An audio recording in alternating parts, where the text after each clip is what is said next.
The rain hammered against the glass corridors of Hartford Industries Tower long after midnight, each drop a tiny detonation against the silence that wrapped around the 42nd floor. Marcus Cole pushed his janitor's cart down the empty hallway, the squeak of one broken wheel marking time like a metronome nobody asked for. Fluorescent lights buzzed overhead, casting everything in that particular shade of institutional white that made 3 in the morning feel like the loneliest hour in creation.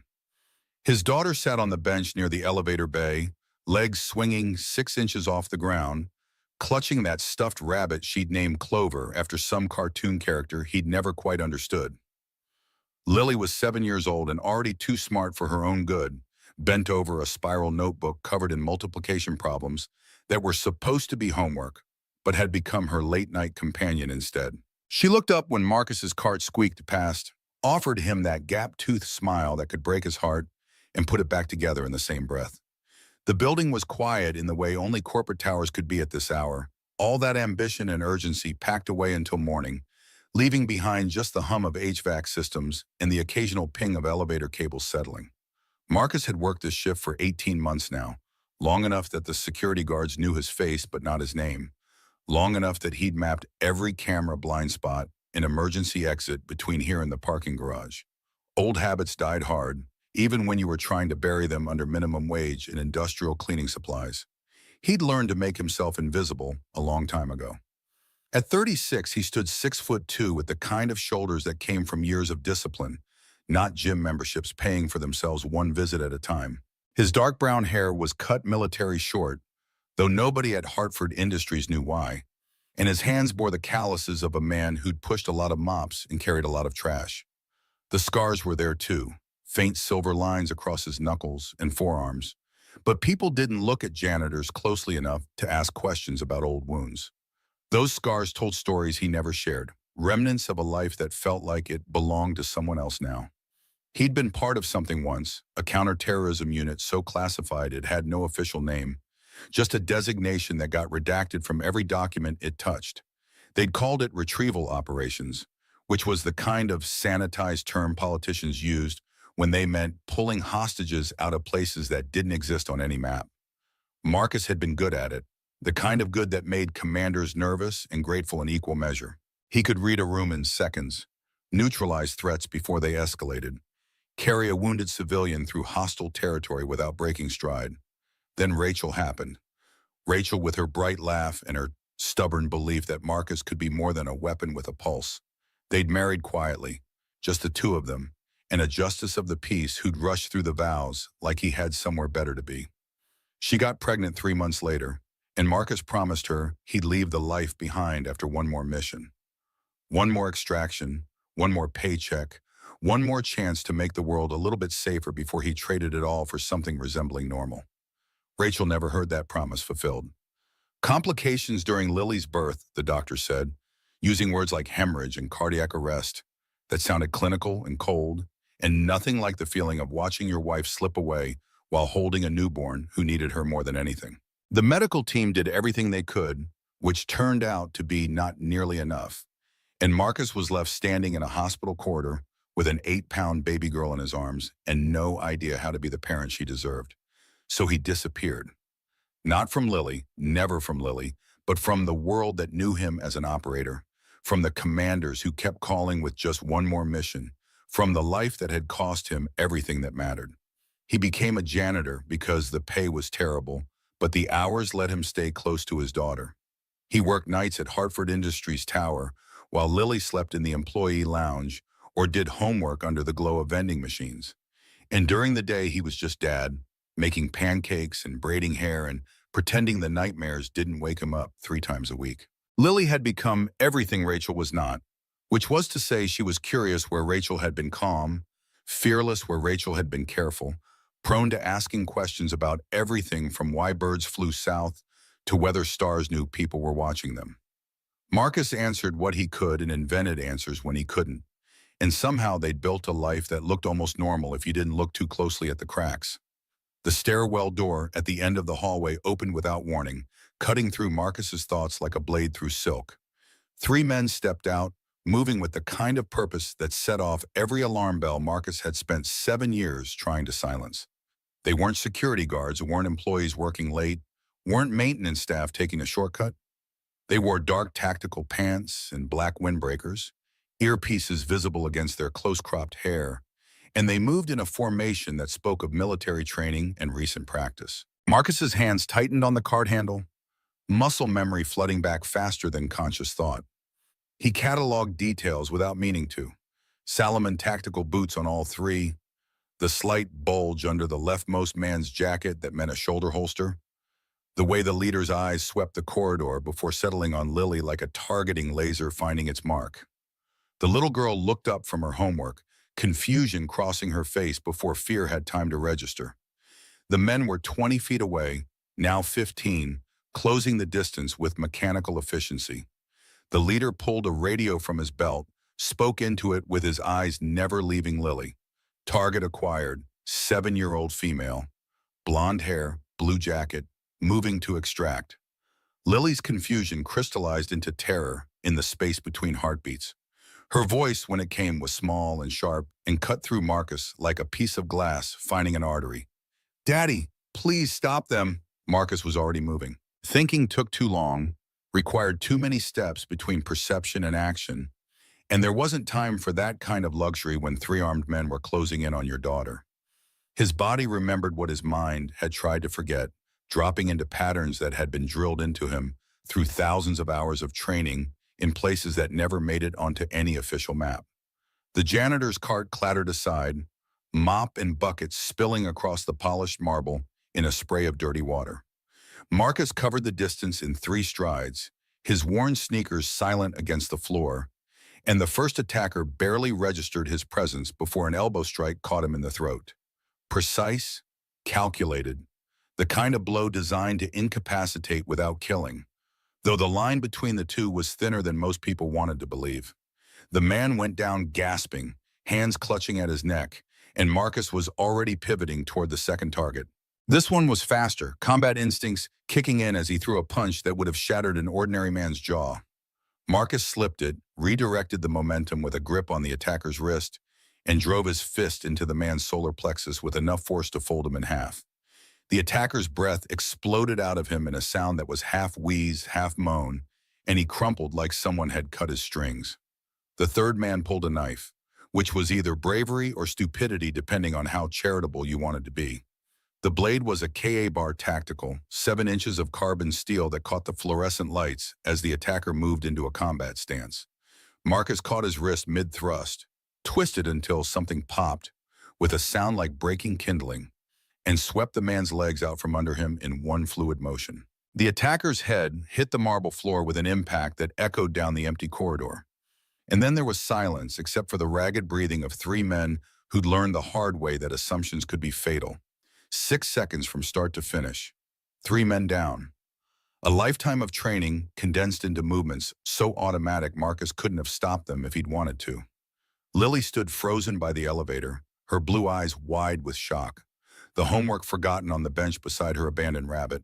She stared at her father like she'd never seen him before.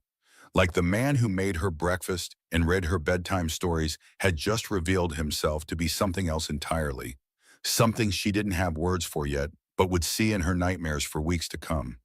Marcus's heart hammered against his ribs, adrenaline singing through his veins in a way that felt too familiar and too dangerous. He forced his breathing to slow, forced his hands to unclench, forced himself to remember that he was a father first and everything else second. The security camera in the corner blinked its red recording light, capturing everything, and Marcus knew with absolute certainty that he'd just broken the first rule of staying hidden. Never draw attention. But Lily was safe. That was all that mattered, even if she was looking at him like he'd become a stranger in the space between one heartbeat and the next. The little girl's paralysis broke and she ran, not away but toward him, crashing into his chest with enough force to steal what was left of his breath. She was crying, her small body shaking with sobs that felt like they were tearing her apart from the inside, and Marcus held her while his mind raced through calculations and consequences he didn't want to face. "It's okay, sweetheart. It's okay. Daddy's here." but it wasn't okay.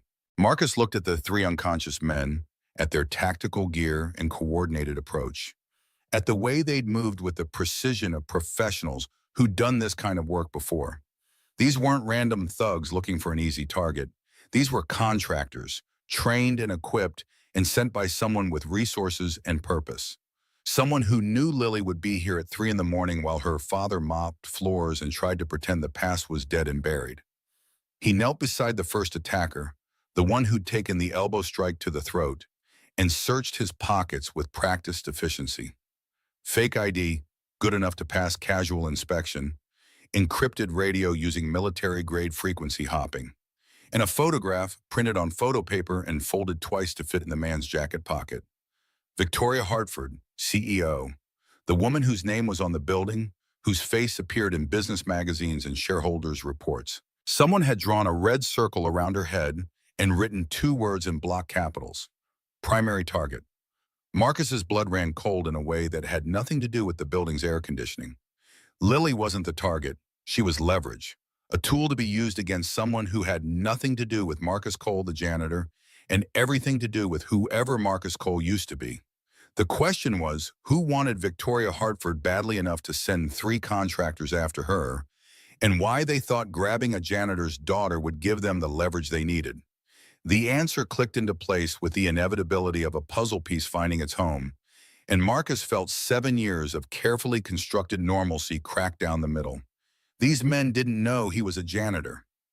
They knew he was Ghost, the call sign he'd carried through a dozen operations in places that didn't officially exist. They knew he had history with Victoria Hartford, even if he'd spent nearly a decade trying to forget it, which meant someone from his past had found him, and they were willing to use his daughter to finish something that should have ended 8 years ago in a Virginia basement that never appeared in any official report. Marcus scooped up Lily, her arms wrapping tight around his neck, and moved toward the stairwell he knew had a broken lock and a camera that had been offline for 3 months. He had maybe 5 minutes before security arrived to find 3 confused men with no explanation and no janitor in sight. 5 minutes to disappear before questions got asked that he couldn't afford to answer. The stairwell was concrete and emergency lighting, 19 floors down to the parking garage, where his Honda Civic waited with its peeling paint and questionable transmission. Lily had stopped crying, but her breathing was still ragged, her face pressed against his shoulder, and Marcus kept one hand on the back of her head while his mind worked through scenarios and contingencies that all ended badly. Someone knew where he lived. Someone knew where Lily went to school. Someone had been watching them long enough to know their routines, their vulnerabilities, their soft targets. Running would buy them time but not safety, not when the enemy had resources and motivation and nothing left to lose. He needed answers before he could plan, needed to understand what he was facing before he could figure out how to protect the only thing in his life that mattered. The parking garage smelled like oil and exhaust. 3 in the morning quiet except for the distant hum of the expressway. Marcus strapped Lily into the back seat, her stuffed rabbit clutched tight against her chest, and she looked at him with questions in her eyes that he didn't know how to answer. Their apartment was 4 floors up in a building that had been condemned twice and reprieved both times by lawyers who specialized in keeping slumlords out of prison. 400 square feet, 1 room that served as bedroom and living room, and everything in between, a kitchenette with appliances from the Reagan administration, and a bathroom they shared with 3 other apartments on the floor. The rent was $500 a month, which was $400 more than the place was worth, but $200 less than Marcus could afford anywhere else. He carried Lily up the stairs, her weight familiar in his arms, and unlocked the 3 deadbolts he'd installed himself when they'd moved in. The apartment was exactly as they'd left it 11 hours ago. Lily's backpack by the door, dishes drying in the rack, the photograph of Rachel on the shelf by the window. Marcus had taken that picture 2 weeks before she died, catching her mid-laugh at some joke he couldn't remember anymore.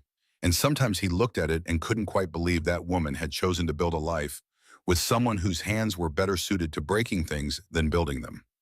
He put Lily to bed, tucking the covers around her with a gentleness that would have surprised the men who'd trained him to kill efficiently. She grabbed his hand before he could stand, her small fingers wrapping around his calloused ones, and her voice was barely a whisper in the dark. "Daddy, who were those men?" Bad people, Princess. But they're gone now. Will they come back? Marcus wanted to lie, wanted to give her the comfort of certainty and safety. But he'd made a promise to himself when Rachel died that he'd never lie to his daughter about the things that mattered. He smoothed her hair back from her forehead, the blonde strands catching what little light filtered through the torn curtains. I don't know, but I promise I won't let them hurt you. How did you stop them so fast? The question hung in the air between them, loaded with implications Marcus wasn't ready to unpack. Lily had seen something tonight that changed the way she looked at him, had witnessed violence and capability that didn't match the father who made her breakfast and helped with her homework. He could see the confusion in her eyes, the fear mixing with something else that might have been awe or might have been betrayal. Daddy used to have a different job before you were born, a job where I had to protect people. Were you a policeman? Something like that. Are you still? No, sweetheart. Now I'm just your dad, but you remember how. Marcus nodded, throat tight. I remember. Lily seemed to accept this, her eyes already drooping with exhaustion that came from fear and relief in equal measure. She mumbled something about Clover needing a blanket too, and Marcus tucked the rabbit in beside her before standing and moving to the window. The street below was empty, sodium street lights casting everything in shades of orange and shadow. Marcus stood there for 3 hours, watching for movement that never came, his hand resting on the Glock 19 he'd hidden in the air vent 7 years ago when he'd promised himself the past was over. The gun was loaded, maintained, ready for use despite all his intentions to never need it again. At 6 in the morning, with dawn turning the sky the color of old bruises, Marcus heard them. Multiple engines, the deep rumble of heavy vehicles that didn't belong in a neighborhood where most people drove cars, held together by rust and optimism. He pulled back the curtain enough to see 5 black SUVs blocking the street, government plates catching the early light, tactical teams establishing a perimeter with the efficiency of people who'd done this 1,000 times before. And stepping out of an armored Cadillac Escalade in the center of the motorcade was Victoria Hartford. She wore a red power suit, the kind of tailored elegance that probably cost more than Marcus made in 6 months. Her blonde hair pulled back in a style that managed to be both severe and striking. Designer sunglasses hid her eyes, but Marcus could see the tension in her shoulders, the way her hand trembled just slightly before she caught herself and forced it still. She looked like money and authority and control, everything you'd expect from a CEO worth 9 figures. But Marcus had learned to read people in environments where misreading them meant dying, and he could see the fear underneath all that polish. The neighborhood reacted the way neighborhoods did when power came calling. Doors open, people stepping onto their stoops to stare at the motorcade that had turned their street into something out of a movie. Mrs. Chen from the 2nd floor crossed herself and muttered something in Mandarin. Dante from the 3rd floor pulled out his phone to film, probably already composing the social media post that would get him a few dozen likes. Kids ran closer, fascinated by the SUVs and the men in tactical gear who looked like they'd stepped out of a video game. Victoria walked toward Marcus's building like she owned it, which in a cosmic sense she probably did, given that her company's tax base kept half the city running. 2 bodyguards flanked her, their eyes scanning for threats with the kind of hypervigilance that meant they'd seen action and expected to see more. She climbed the 4 flights of stairs without hesitation, her heels clicking against concrete that probably hadn't been cleaned since the building went up in 1972. Lily was awake now, drawn to the window by the sound of engines and voices. She pressed her nose against the glass, watching the scene below with wide eyes. Daddy, who's the fancy lady? Marcus pulled her away from the window gently. Someone important. Is she here for you? Maybe. Are you in trouble? The question cut deeper than Lily could have known. Marcus looked at his daughter, at the trust in her face despite everything she'd witnessed 6 hours ago, and felt the weight of every choice he'd made since Rachel died pressing down on his shoulders like a physical thing. I don't know yet, Princess. The knock on the door was professional, controlled, the kind of knock that expected to be answered quickly.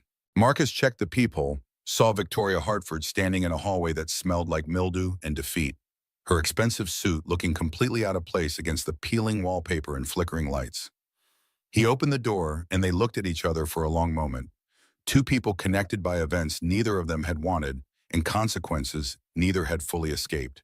Victoria's voice, when she spoke, was exactly what you'd expect from someone who ran board meetings and negotiated contracts worth millions. We need to talk immediately.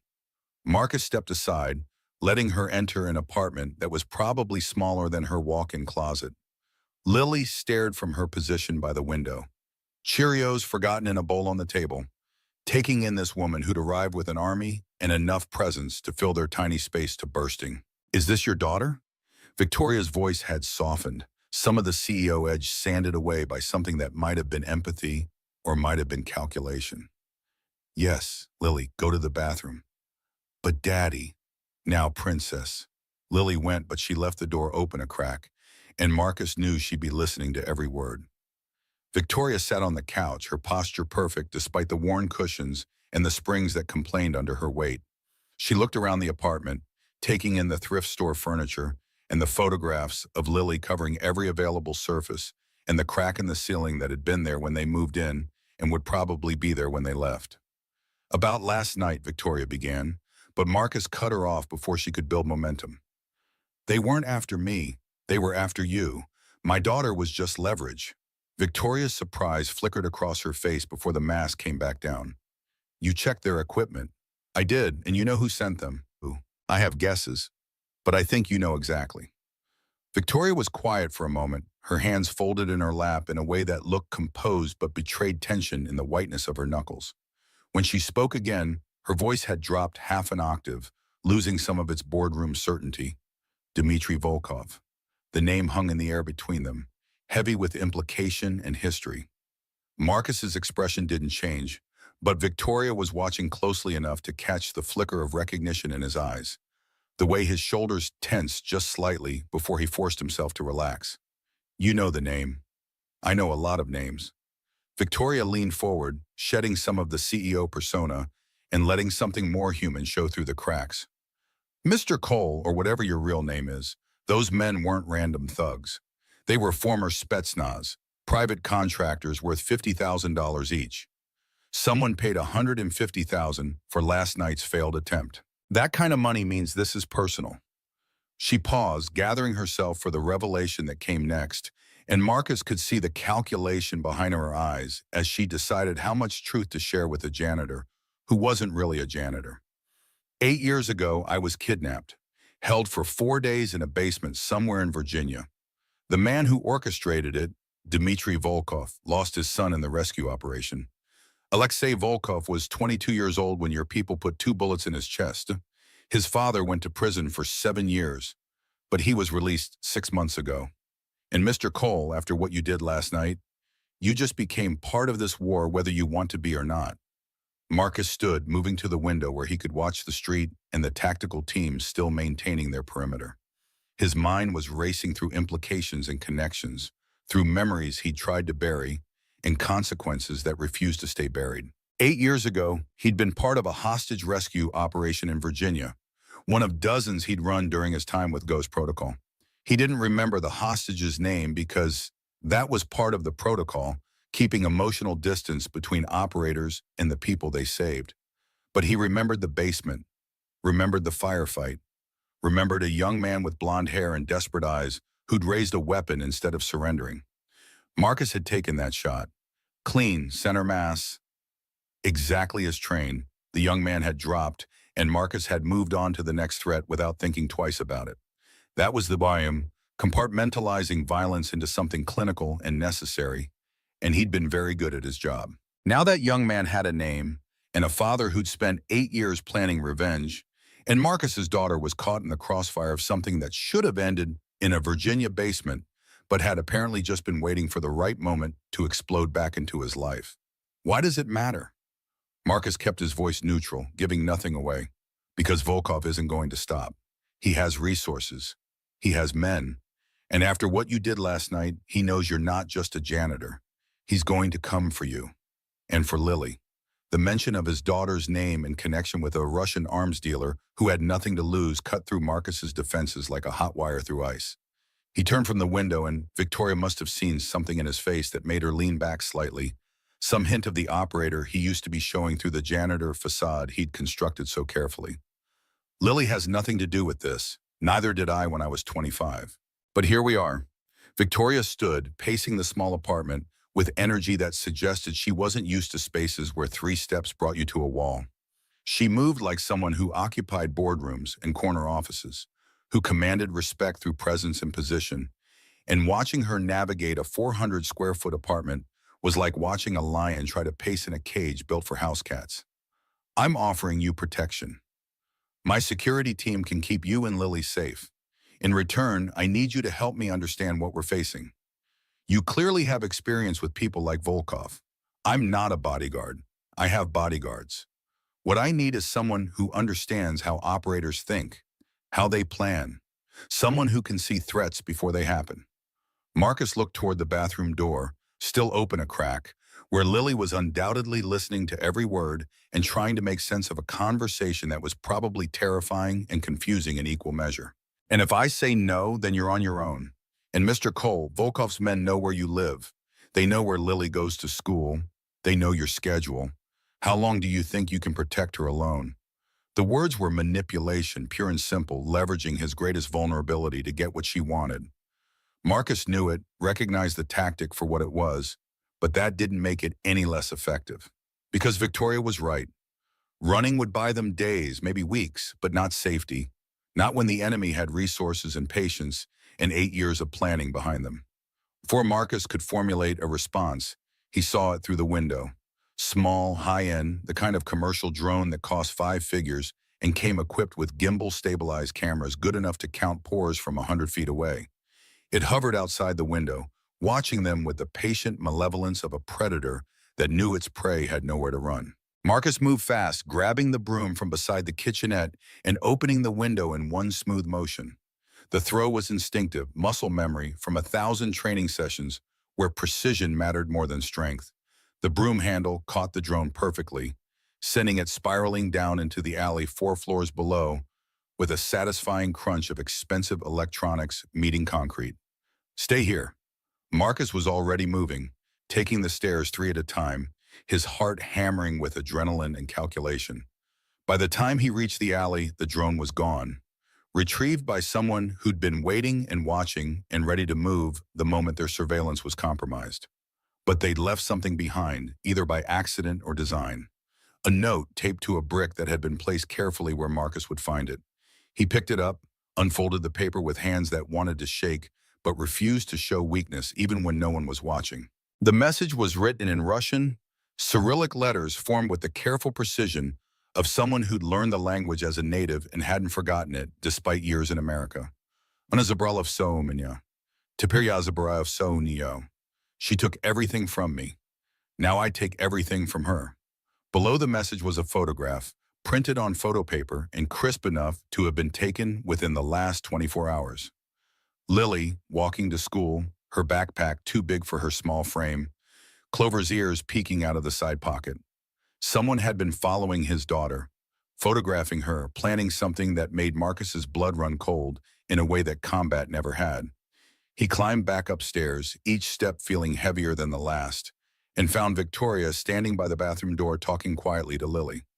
The little girl looked up when Marcus entered, questions in her eyes that deserved better answers than he could give. Marcus handed Victoria the note.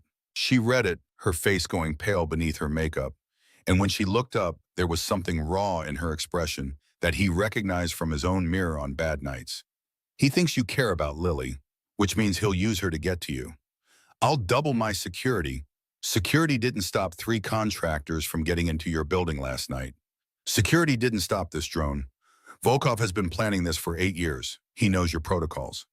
Victoria looked at Lily, then at Marcus, and he could see her processing the implications, running through scenarios and calculations that all ended with innocent people caught in a crossfire they hadn't asked for. Then what do you suggest?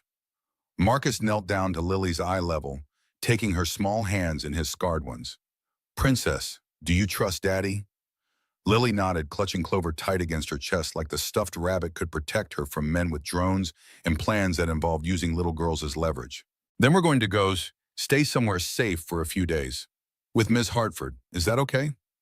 Lily looked at Victoria, studying the fancy lady with her red suit and her serious expression, and her car full of guards who looked like they'd stepped out of a movie. The little girl's voice, when she spoke, was small but steady. Will there be guards? Yes. Victoria's voice had lost its CEO edge entirely, replaced by something gentler. Like in the movies? Better than the movies. Lily considered this with the gravity of a 7-year-old making a life-altering decision. Okay, but Clover comes too. Clover absolutely comes too. Victoria smiled, a genuine expression that transformed her face from beautiful to approachable. Marcus stood looking at Victoria with an intensity that made her take a half-step back. I'll help you, but understand this. My daughter's safety comes first. Above your company. Above you. Above everything. Agreed. Besides that, said as Mr. Cole, I think keeping her safe and keeping me safe might be the same thing. As they prepared to leave, Marcus noticed something on the note that he'd missed in his initial reading. A symbol in the corner, small enough to be overlooked, distinctive enough to be unmistakable once you knew what you were looking at. The mark of Ghost Protocol, his old unit, the insignia they had worn on operations that never appeared in any official record. Someone from his past was working with Volkov, someone who knew the protocols and procedures and weaknesses that only came from having been inside the system. The realization settled into Marcus's chest like a stone, heavy and cold and impossible to ignore. The motorcade pulled away from the apartment building at 7:30 in the morning, leaving behind a neighborhood full of people with smartphones and questions that would probably make the local news by noon. Marcus sat in the back of the Escalade with Lily pressed against his side, her fingers locked around his hand, watching Chicago slide past through bulletproof windows that cost more than everything he owned. Victoria sat across from them, her phone already out and active, firing off messages to people whose names Marcus would probably never know. Thomas Reeves, her head of security, sat in the front passenger seat, occasionally glancing back at Marcus with the kind of assessment that meant he was running scenarios and calculating threat levels. We'll take you to my penthouse, Victoria said without looking up from her phone. 50th floor, independent security system, panic room built to military specifications. You'll be safe there while we figure out our next move. Marcus didn't respond, his mind already running through vulnerabilities and contingencies.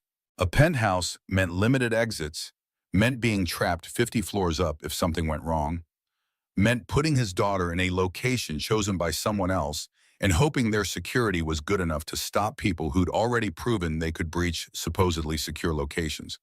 But he didn't have better options, and Lily needed sleep and food and some semblance of normalcy, even if that normalcy came in the form of a billionaire's penthouse instead of their cramped apartment.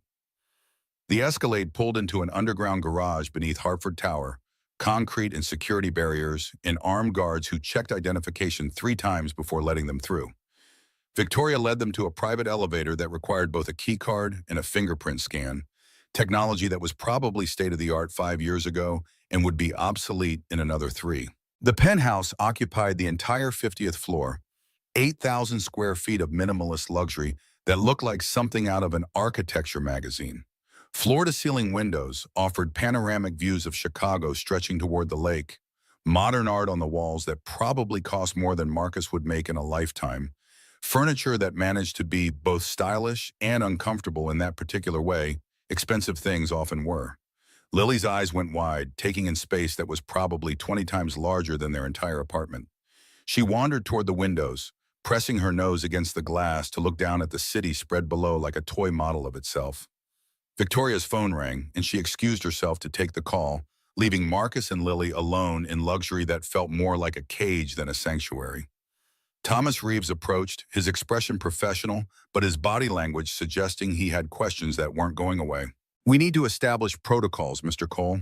Security procedures, communication channels. What to do if there's an incident?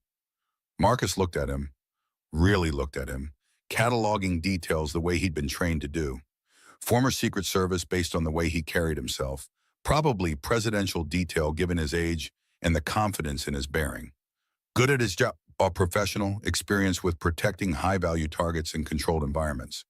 But Volkov wasn't interested in controlled environments. Volkov wanted chaos and suffering and revenge measured in blood and tears, and no amount of security protocols could prepare for that kind of adversary. 3 points of entry: Marcus started walking the perimeter, his voice clinical. Windows are bulletproof but not blastproof. Elevator has emergency override that can be hacked with the right equipment. Stairwell doors are reinforced but open outward, which means shaped charges would breach them. Panic room is probably your wine cellar given the ventilation system placement. Security monitoring is centralized, which means one breach compromises everything. Thomas's expression shifted from professional courtesy to respect tinged with wariness. You're not just a janitor. I mop floors, empty trash. That's my job description. And before that isn't relevant. Mr. Cole, I've protected 3 presidents. Marcus cut him off, his voice flat. And I've extracted hostages from places presidents don't know exist. Your system is designed for corporate threats, white-collar criminals, and corporate espionage. Volkov is military grade, and he's not interested in your protocols. The tension hung between them, 2 professionals from different worlds recognizing competence in each other while disagreeing about fundamentals. Victoria returned from her phone call, catching the tail end of the exchange, and her expression suggested she'd heard enough to understand the dynamics at play. Lily tugged on Marcus's hand, her voice small in the vast space of the penthouse. Daddy, I'm tired. Victoria immediately shifted gears, her voice gentle in a way that suggested she didn't get much practice being gentle with children. There's a guest room this way. I had my assistant bring some things that might help. The guest room had been transformed in the hours since Victoria had made her decision to bring them here. Child-friendly sheets with patterns of stars and moons, stuffed animals arranged on the bed, a nightlight shaped like a crescent moon casting soft shadows, books stacked on the nightstand, age-appropriate and carefully selected. It was the kind of thoughtfulness that money could buy but couldn't fake. And Marcus felt something in his chest loosen slightly at the evidence that Victoria understood what a scared 7-year-old needed. He tucked Lily in, smoothing her hair back from her forehead the way Rachel used to do, and she looked up at him with questions in her eyes that had been building since 3 in the morning. Daddy, are we going to be okay? Marcus wanted to promise her safety, wanted to give her certainty and comfort and all the things a father should be able to provide. But he'd made a vow when Rachel died that he wouldn't lie to his daughter about the things that mattered. And this mattered more than anything. I'm going to do everything I can to make sure we are. That's not the same as promising. No, sweetheart, it's not. Lily accepted this with the resilience that children somehow possessed, their ability to adapt to circumstances that would break adults. She hugged Clover close, her eyes already drooping with exhaustion. I love you, Daddy. I love you too, Princess. More than anything in the world. By the time he left the room, she was already asleep, her breathing deep and even in a way his own breathing hadn't been for 8 years. Marcus found Victoria waiting in the living room, 2 glasses of whiskey on the table despite the early hour. She gestured to one, and he shook his head. I need to be clear. Victoria picked up her glass but didn't drink, just held it like a prop in a play she'd been rehearsing. Her voice was steady, controlled, the CEO mask firmly back in place. We need to establish rules. Rule 1, this is your home, your company, you make the final decisions. Exactly. Rule 2, if there's a threat, I make tactical decisions. No debate, no committee. You follow my instructions immediately or Lily and I leave. Victoria's face flushed, anger sparking in her eyes. I'm not a soldier, Mr. Cole. I don't take orders. Then you'll die. Probably take my daughter with you. The words were harsh, deliberately so, designed to cut through the illusions that money and power created. Victoria's mouth opened, closed, her carefully constructed control wavering for a moment before she gathered herself. How dare you? Volkov isn't coming for a business meeting, Ms. Hartford. He's coming to kill you. Slowly, painfully, in a way that makes you wish you died 80 years ago in that basement. If you can't accept that reality, if you can't follow instructions when seconds matter, then you're a liability I can't afford. The silence stretched between them, heavy with implications and the kind of truth that nobody wanted to hear but everyone needed to accept. Victoria set her glass down, her hand trembling just slightly before she forced it still, and when she spoke her voice had lost some of its certainty. Fine. In tactical situations you lead and you follow, without question, without hesitation. Victoria nodded, the gesture costing her more than Marcus could fully appreciate. She'd built an empire on control, on being the smartest person in every room and making decisions that affected thousands of lives. Surrendering that control, even in limited circumstances, probably felt like dying a little bit. Good. Marcus sat down across from her. Because I need you to tell me everything about the kidnapping 8 years ago. Every detail, including the parts you've never told anyone. Victoria's face went pale beneath her makeup, and for a moment Marcus saw past the CEO and the expensive clothes and the carefully constructed armor to the terrified 25-year-old who'd spent 4 days in darkness wondering if her father cared enough to save her. Victoria poured whiskey into a crystal tumbler, Macallan 25, that probably cost more per ounce than Marcus made per hour. She didn't drink it, just held the glass like it was some kind of talisman against the memories she was about to excavate. The ice clinked softly, the only sound in the penthouse besides the hum of climate control and the distant murmur of Chicago 50 floors below. I don't sleep. Her voice was quiet, stripped of the boardroom authority she wore like armor. Haven't really slept in 8 years. 3, maybe 4 hours a night when I'm lucky. I see a therapist twice a week. Dr. Elizabeth Chen, credentials from Johns Hopkins, specializes in trauma. She says I have PTSD, generalized anxiety disorder, control issues stemming from unresolved trauma. Victoria laughed, bitter and sharp. I could have told her that without the degree. Marcus waited, patient in the way people learned to be patient when information was the difference between mission success and body bags. Victoria set the glass down, her fingers lingering on the rim like she was considering drinking it after all, then pulled back. The kidnapping happened after a fundraiser in Washington. My father was running for re-election, his third term. I was 25, chief financial officer of Hartford Industries, his success story daughter he could point to during speeches about family values and the American dream. We had a fight that night, right there in the middle of the Willard Hotel ballroom, with senators and lobbyists pretending not to watch. Her jaw tightened, muscle flexing beneath skin. He wanted me to marry Senator Richardson's son. Political alliance, merging two dynasties, all very medieval and transactional. I told him I wasn't a chess piece in his political games. He told me I was naive if I thought business and politics operated on anything else. I left early, told my security detail I needed air, and would meet them at the car. 90 seconds alone in a parking garage. That's all it took. Victoria stood, moving to the windows where Chicago glittered below, like a circuit board made of light and darkness. She pressed one palm against the glass, leaving a print that would disappear as soon as she moved, but felt permanent in its presence. A van. White, commercial, the kind service companies use so nobody looks twice. Someone grabbed me from behind, hand over my mouth, and the smell hit me before I could process what was happening. Chloroform, I learned later, though at the time I just knew the world was tilting sideways and my limbs weren't responding to commands anymore. I woke up in darkness, complete, absolute darkness. The kind where you can't tell if your eyes are open or closed. Concrete walls, I discovered by feeling around. One light bulb hanging from the ceiling, controlled by someone upstairs. They'd turn it on once a day when they brought food, bread, and water like I was some medieval prisoner. Then darkness again. 4 days. Marcus kept his voice neutral, not wanting to break whatever spell was letting her talk about things she'd probably buried as deep as they would go. 4 days, 2 hours, and 17 minutes. Victoria turned from the window, and in the light from the city, Marcus could see moisture gathering in her eyes that she refused to let fall. I counted every minute because that was the only way to know time was still passing, that I hadn't slipped into some eternal darkness where nothing changed and nobody came.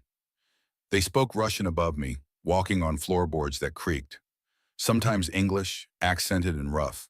They'd play recordings of my father's speeches, his voice echoing through the basement, saying things like, America doesn't negotiate with terrorists, and we must show strength in the face of adversity.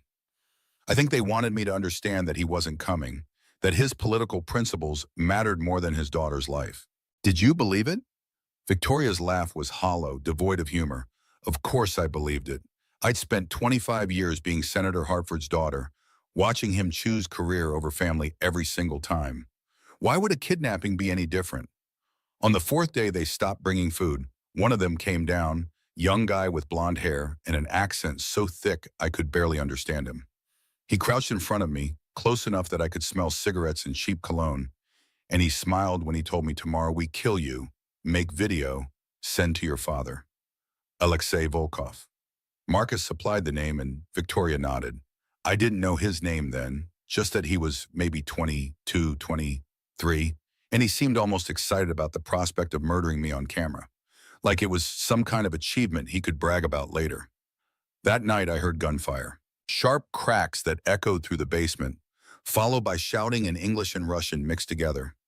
I thought they were killing each other, or killing the rescue team, or just executing everyone because that's what happened when plans fell apart. Then the door opened. A man in tactical gear, face covered by a balaclava, vest loaded with equipment that looked military grade. He said my name like a question, Victoria Hartford, and I nodded because I couldn't make my voice work anymore. He cut the chains they'd used on my wrists and ankles. Can you walk? I tried, pushed myself up from the concrete floor where I'd been sitting for 4 days, and my legs collapsed like they'd forgotten their purpose. No circulation, no strength, just dead weight attached to a body that had given up on the idea of escape. Victoria's voice cracked, just slightly, before she steadied it. He didn't hesitate, didn't ask permission or check with anyone. Just picked me up like I weighed nothing and said, hold on tight. Don't let go no matter what. He carried me through that basement, stepping over bodies like they were furniture someone had left in inconvenient places. I remember blood, so much blood on the concrete, and the smell of cordite that made my eyes water. Outside through woods that seemed to go on forever. I don't know how long we walked, 2 hours, maybe 3. Long enough that I lost track of time again. Different from the darkness, but just as disorienting.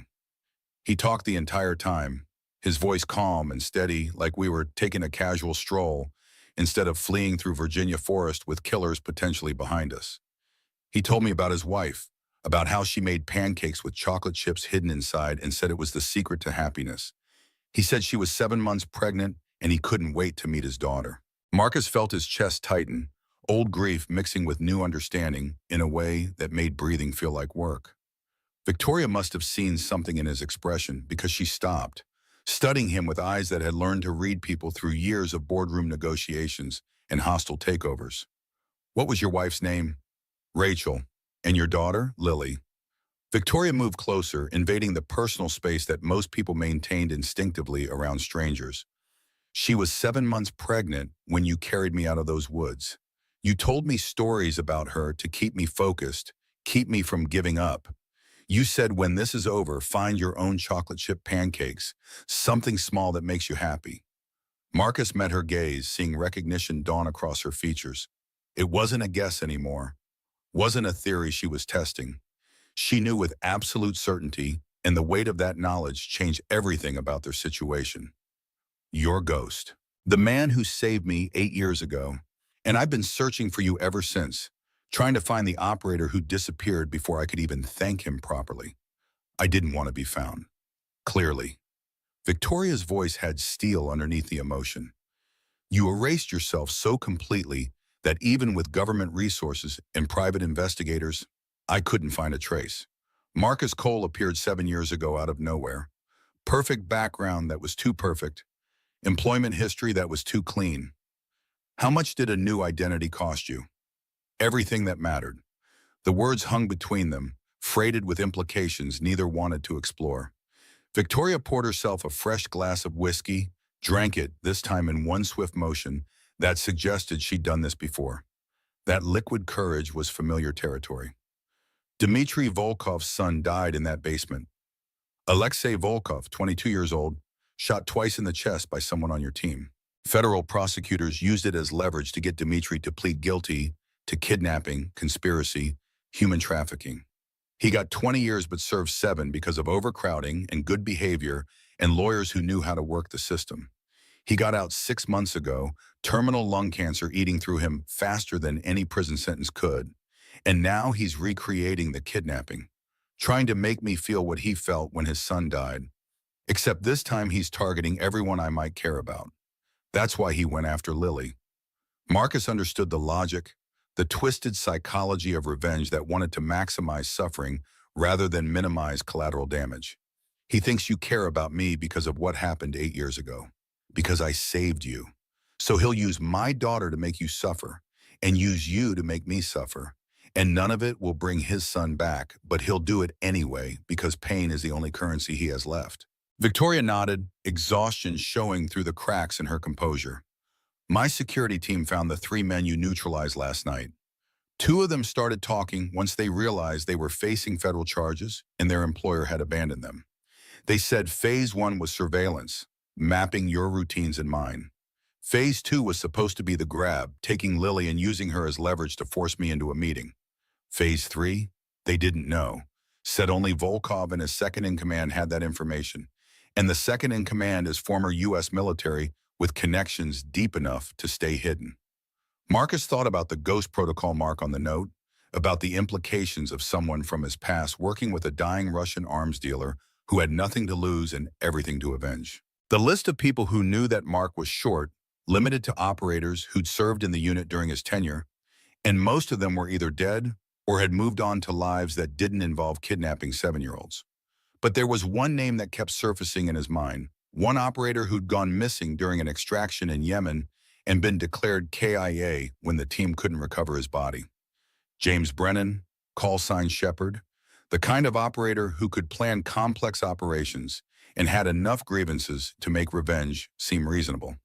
The problem with ghosts was that sometimes they came back. Marcus's phone buzzed, a text from a number he didn't recognize but understood immediately. Thomas Reeves had given him a secure line, and the message was short enough to be alarming in its brevity. Check your daughter's window. Now. He moved fast, crossing the penthouse in long strides that ate up distance, pushing open the door to the guest room where Lily should have been sleeping safely. The window was intact, no signs of forced entry, but taped to the outside of the glass was another photograph. This one showed Lily from this morning, walking from their apartment to the Escalade, Marcus's hand on her shoulder. Someone had been close enough to capture detail, close enough to take a shot if they'd wanted to, and the message was crystal clear.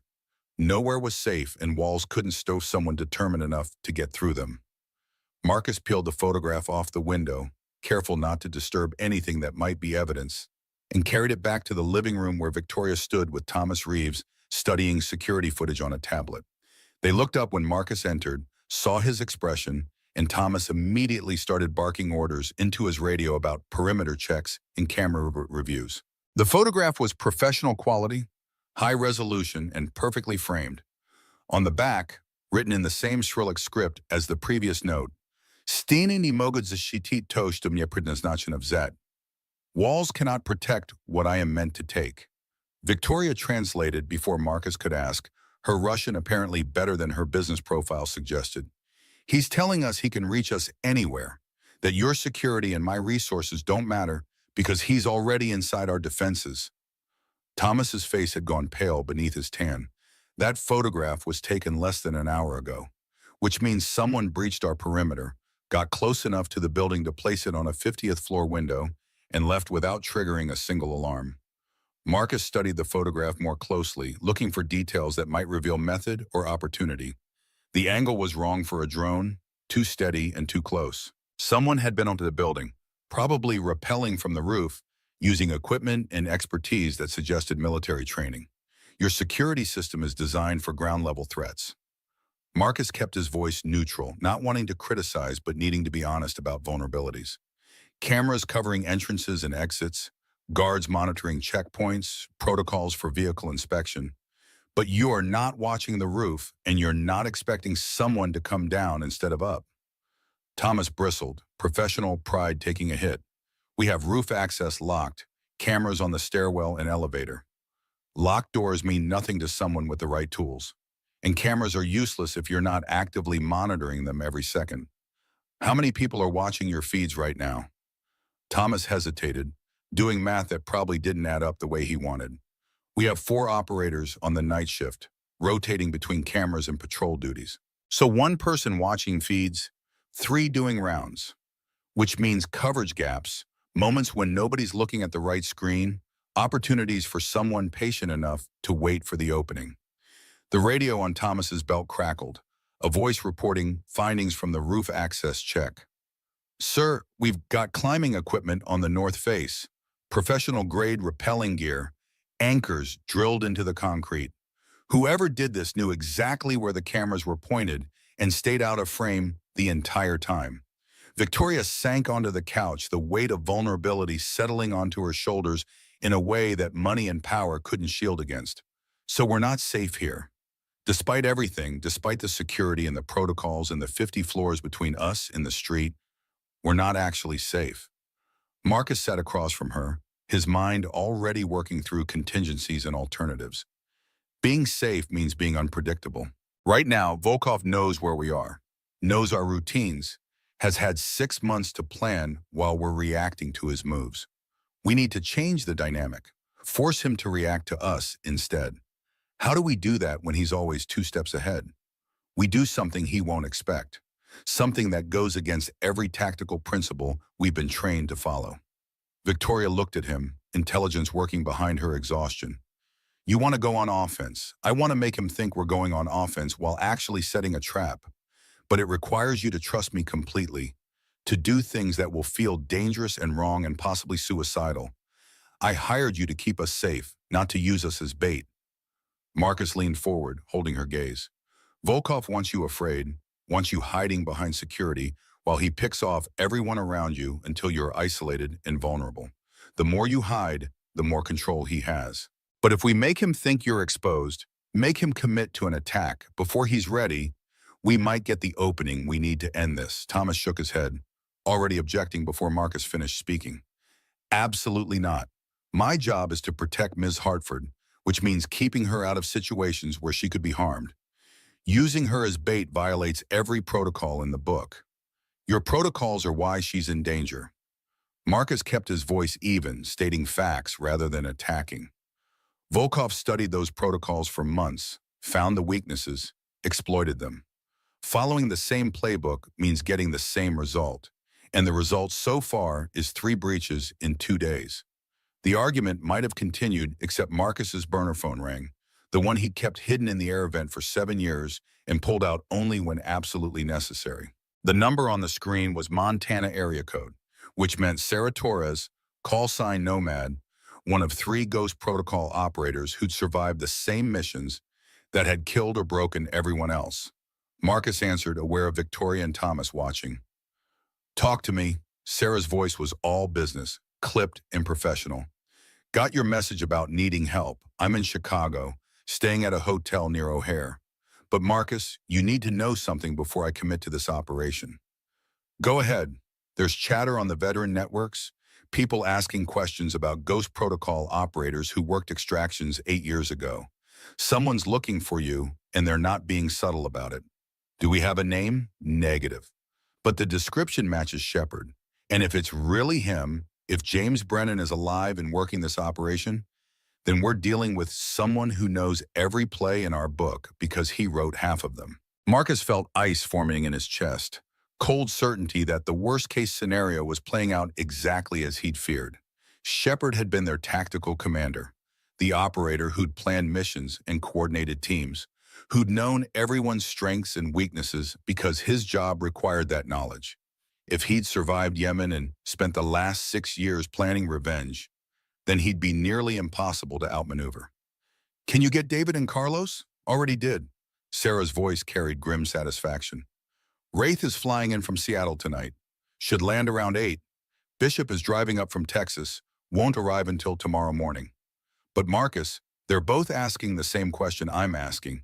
What exactly are we walking into? A trap that's been 8 years in the making, set by someone who wants revenge for something we did while following orders we couldn't question. And there's a 7-year-old girl caught in the crossfire who didn't ask for any of this. Sarah was quiet for the moment, considering. Then I guess we'd better make sure that little girl stays safe. Where do you want to meet? Marcus gave her the address of a diner 3 blocks from Hartford Tower, neutral ground where they could talk without Victoria's security monitoring every word. He hung up and found both Victoria and Thomas staring at him with questions they weren't sure they wanted answered. Who was that? Someone I served with. Someone who knows how Volkov thinks because We've dealt with people like him before. Thomas's expression hardened, suspicion mixing with concern. You're bringing in outside operators without consulting our security team, without proper vetting or background checks. That's a massive vulnerability. No, Marcus stood, using height as intimidation in a way he didn't usually bother with. Your security team is the vulnerability. Someone on your payroll has been feeding information to Volkov. Someone with access to schedules and protocols and enough inside knowledge to make every breach possible. I trust my people because I've bled with them, because they've proven themselves in ways your resume checks and background investigations can't measure. Victoria raised a hand, forestalling Thomas's response. How many people are you bringing in? 3. All former Ghost Protocol, all operators who worked the mission where Alexei Volkov died. If Shepard is really involved, then we need people who know how he thinks and can counter his tactics. And you trust them completely? Marcus met her gaze, letting her see the certainty behind his words. With my life. With my daughter's life. That's the only metric that matters right now. The rest of the day passed in preparation and paranoia, checking angles and reviewing footage and trying to find patterns in chaos. Lily woke from her nap confused and frightened, calling for Marcus with a desperation that broke something inside him every time he heard it. He sat with her, reading stories from books Victoria's assistant had purchased, pretending everything was normal while his mind worked through scenarios that all ended in violence. Victoria joined them after an hour, sitting on the edge of the bed with an awkwardness that suggested she didn't spend much time around children. She watched Lily with something that might have been longing or regret, and when the little girl asked her why she didn't have kids of her own, Victoria's answer was honest enough to hurt. I was too afraid. Building companies and making money felt safer than building a family and risking the kind of loss that breaks people. Lily considered this with the seriousness of youth. But my daddy says being scared is okay if you do the right thing anyway. Your daddy is very wise. He also says chocolate chip pancakes are the secret to happiness. Victoria smiled, and Marcus saw the connection forming between his daughter and the woman who'd been a stranger 48 hours ago.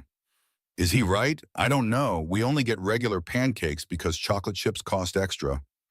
Victoria's expression shifted, something fierce and protective crossing her features. Well, tomorrow morning we're having chocolate chip pancakes.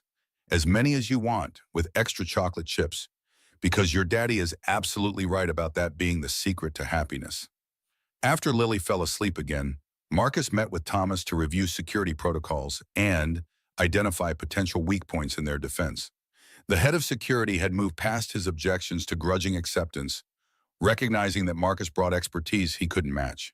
They spent 2 hours mapping escape routes and establishing fallback positions, planning for scenarios ranging from drone strikes to ground assaults. At 9 that evening, Marcus left the penthouse through a service entrance that Thomas swore wasn't on any official building plans.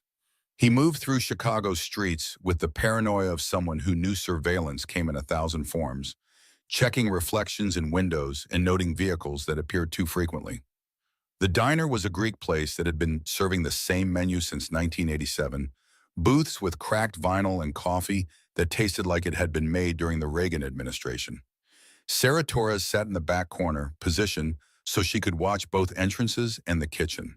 She looked older than Marcus remembered, 40-something with gray threading through her black hair.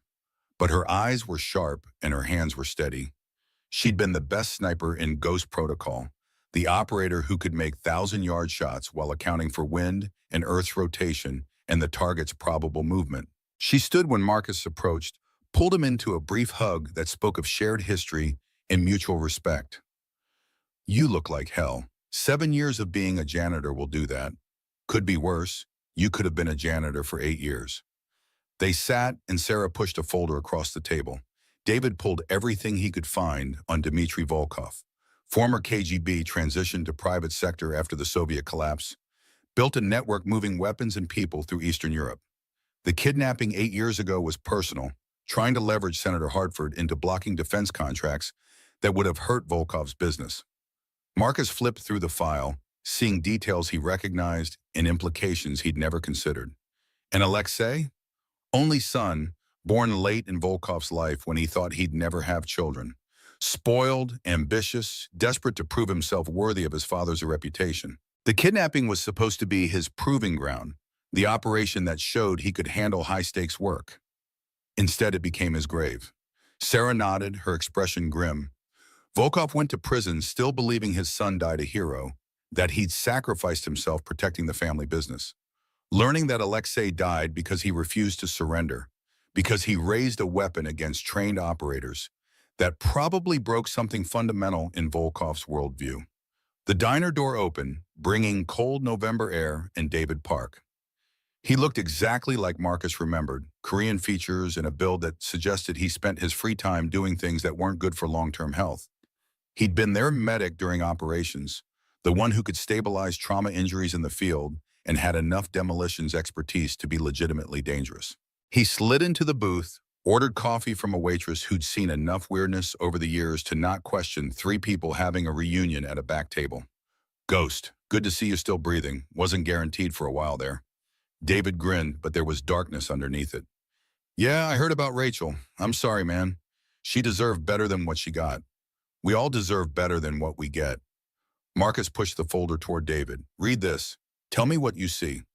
David reviewed the contents with the efficiency of someone trained to process information quickly, his expression growing darker as he absorbed details. Volkov's terminal may be 6 months left at most, which makes him exponentially more dangerous because he's got nothing to lose and everything to avenge. And if Shepard is involved, then we're fighting someone who knows all our tricks because he taught them to us. Sarah's voice was flat, acknowledging reality without flinching from its implications. Shepard was the best tactical mind in Ghost Protocol, maybe the best I've ever seen. If he's spent 6 years planning this operation, then he's accounted for every variable and built contingencies we haven't thought of yet. Marcus sipped his coffee, letting its bitterness ground him in the present moment. We need Carlos before we can plan properly, but here's what I know so far. Volkov wants Victoria Hartford to suffer the way he suffered when his son died. That means he's not trying to kill her quickly. He's trying to break her psychologically first. So he targets everyone she cares about, makes her watch them suffer, then kills her last when she's completely isolated. Exactly. Which means my daughter is a target, you three are targets once Volkov realizes you're involved, and anyone else Victoria has formed connections with becomes collateral in a revenge plot that's been simmering for 8 years. David leaned back, processing. So we need to end this fast, before Volkov can isolate all his targets and execute whatever grand finale he's planned. The problem is we don't know what that finale looks like. Marcus felt the weight of incomplete information, the tactical disadvantage of reacting instead of controlling. Shepard will have planned for us bringing in help. We'll have contingencies for every move we make. We need to do something he won't expect, something that goes against our training. Sarah raised an eyebrow. You're talking about breaking protocol. I'm talking about using Victoria as bait, putting her in a position that looks vulnerable but is actually a kill box. Make Volkov think he has an opportunity to grab her. Force him to commit resources before he's ready, then spring the trap when he's overextended. That's insane. David's voice carried respect alongside the criticism. It violates every principle of protective operations, puts the principal at maximum risk, and requires perfect timing with no margin for error, which is exactly why Shepard won't see it coming. He'll expect us to go defensive, to hide behind security, and wait for him to make mistakes. Offensive operations using the principal as bait isn't in any playbook we've ever followed. The three of them sat in silence, considering implications and probabilities and the thin line between tactical brilliance and catastrophic failure. Marcus knew he was asking them to risk everything on a gamble that could easily end with multiple casualties and no guarantee of success. But passive defense meant slowly losing ground until Volkov had them cornered, and that was a death sentence written in advance. I'm in, Sarah spoke first, her voice carrying the certainty of someone who'd made peace with dangerous choices a long time ago. But Marcus, if this goes sideways, if your daughter gets hurt because we're playing offense instead of defense, that's on all of us. I know. David nodded, his agreement slower but no less committed. Count me in too. But we need Carlos for this to work. His tactical planning is what's going to make the difference between a successful trap and a suicide mission. He'll be here tomorrow morning. Marcus finished his coffee, the bitter taste matching his mood. Until then, we prepare for every contingency and hope Volkov doesn't move faster than we expect. The burner phone buzzed again, this time showing Victoria's number. Marcus answered, heard her voice tight with controlled fear. There's been another breach. Someone got into the building, left something in my office. You need to come back now. Marcus was already moving, Sarah and David following without needing explanation. They covered the 3 blocks in minutes, entering through the service entrance and taking stairs because elevators were death traps waiting to happen. Thomas met them on the 50th floor, his weapon drawn and his expression promising violence to whoever had violated his security perimeter. Victoria stood in her office, staring at her desk, where a single item sat like an accusation. A stuffed rabbit, identical to Lily's Clover, with a note pinned to its chest. Marcus felt his blood run cold, felt the careful control he'd maintained for 7 years, threatening to shatter into something primal and dangerous. The note was brief, written in English this time, so there would be no ambiguity. Tomorrow night, Navy Pier, North End, 9 p.m. Bring Victoria. Come alone, or the next rabbit won't be stuffed. Attached to the note was a photograph of Taylor Elementary School, Lily's school, with 32 windows marked in red, 32 classrooms full of children who had nothing to do with Volkov's revenge, but would become casualties if Marcus didn't comply. Sarah took one look at the photograph and swore quietly. He's threatening a school. That's not tactics, that's terrorism. It's pressure. David studied the setup with clinical detachment. He knows Marcus won't risk children getting hurt, so he's leveraging that knowledge to force compliance with his demands. Thomas was already on his radio, coordinating with Chicago PD and FBI to get protection details to the school. But Marcus knew it wouldn't matter, knew that Volkov had probably never intended to actually target the school and was just using the threat to manipulate his response. Victoria picked up the stuffed rabbit, her hands surprisingly steady. So he wants me at Navy Pier tomorrow night, exposed and vulnerable, probably with a dozen snipers positioned to take me out the moment I show up. Or he wants to grab you, take you somewhere he can make you suffer properly before killing you. Marcus took the rabbit from her, examining it for explosives or tracking devices and finding nothing. Navy Pier is too public for a simple assassination. He wants spectacle, wants to make your father watch while his daughter dies the way Alexei died. Then we don't give him what he wants. We do. Marcus met her gaze, saw the fear there alongside the determination that had built a corporate empire. We give him exactly what he wants, except it's a trap he won't see coming until it's too late. But Victoria, you need to understand what I'm asking. I need you to walk into danger knowing that if any part of this plan fails, you'll die in ways that make a quick bullet seem merciful. Victoria set her jaw, and Marcus saw the woman who'd survived 4 days in a basement and built strength from trauma. If we don't stop Volkov tomorrow, then those children at Lily's school become targets. My fear doesn't matter compared to their safety. So tell me what you need me to do, and I'll do it without hesitation. Sarah smiled, approval evident despite the circumstances. I like her. David nodded agreement. She's got spine. That's going to be critical when bullets start flying. Marcus pulled out his phone, texting Carlos to accelerate his arrival schedule and bring every piece of equipment he could source on short notice. Then he turned to Thomas, who looked like he'd swallowed something toxic. I need building schematics for Navy Pier, traffic camera access for the surrounding area, and weather forecast for tomorrow night. I also need 4 encrypted radios, night vision equipment, and a police scanner tuned to tactical frequencies. Thomas made notes, his professionalism overriding his objections. Anything else? Yeah. Marcus glanced at Victoria, then back to Thomas. I need you to be ready to answer questions from federal investigators about an operation that's going to look like a war zone when we're finished. Because one way or another, tomorrow night ends with bodies and consequences we can't predict yet. The rest of the night passed in planning and preparation, spreading schematics across Victoria's conference table and marking positions and sight lines. Sarah studied sniper positions with the expertise of someone who'd spent a career making impossible shots. David identified explosives placement that could create chaos without causing civilian casualties. And Marcus worked through contingencies, trying to think like Shepard, while knowing that Shepard would be thinking like Marcus thinking like Shepard, in an infinite regression of tactical anticipation. Lily woke at 3 in the morning screaming, another nightmare where bad men were chasing her and Daddy wasn't fast enough to stop them.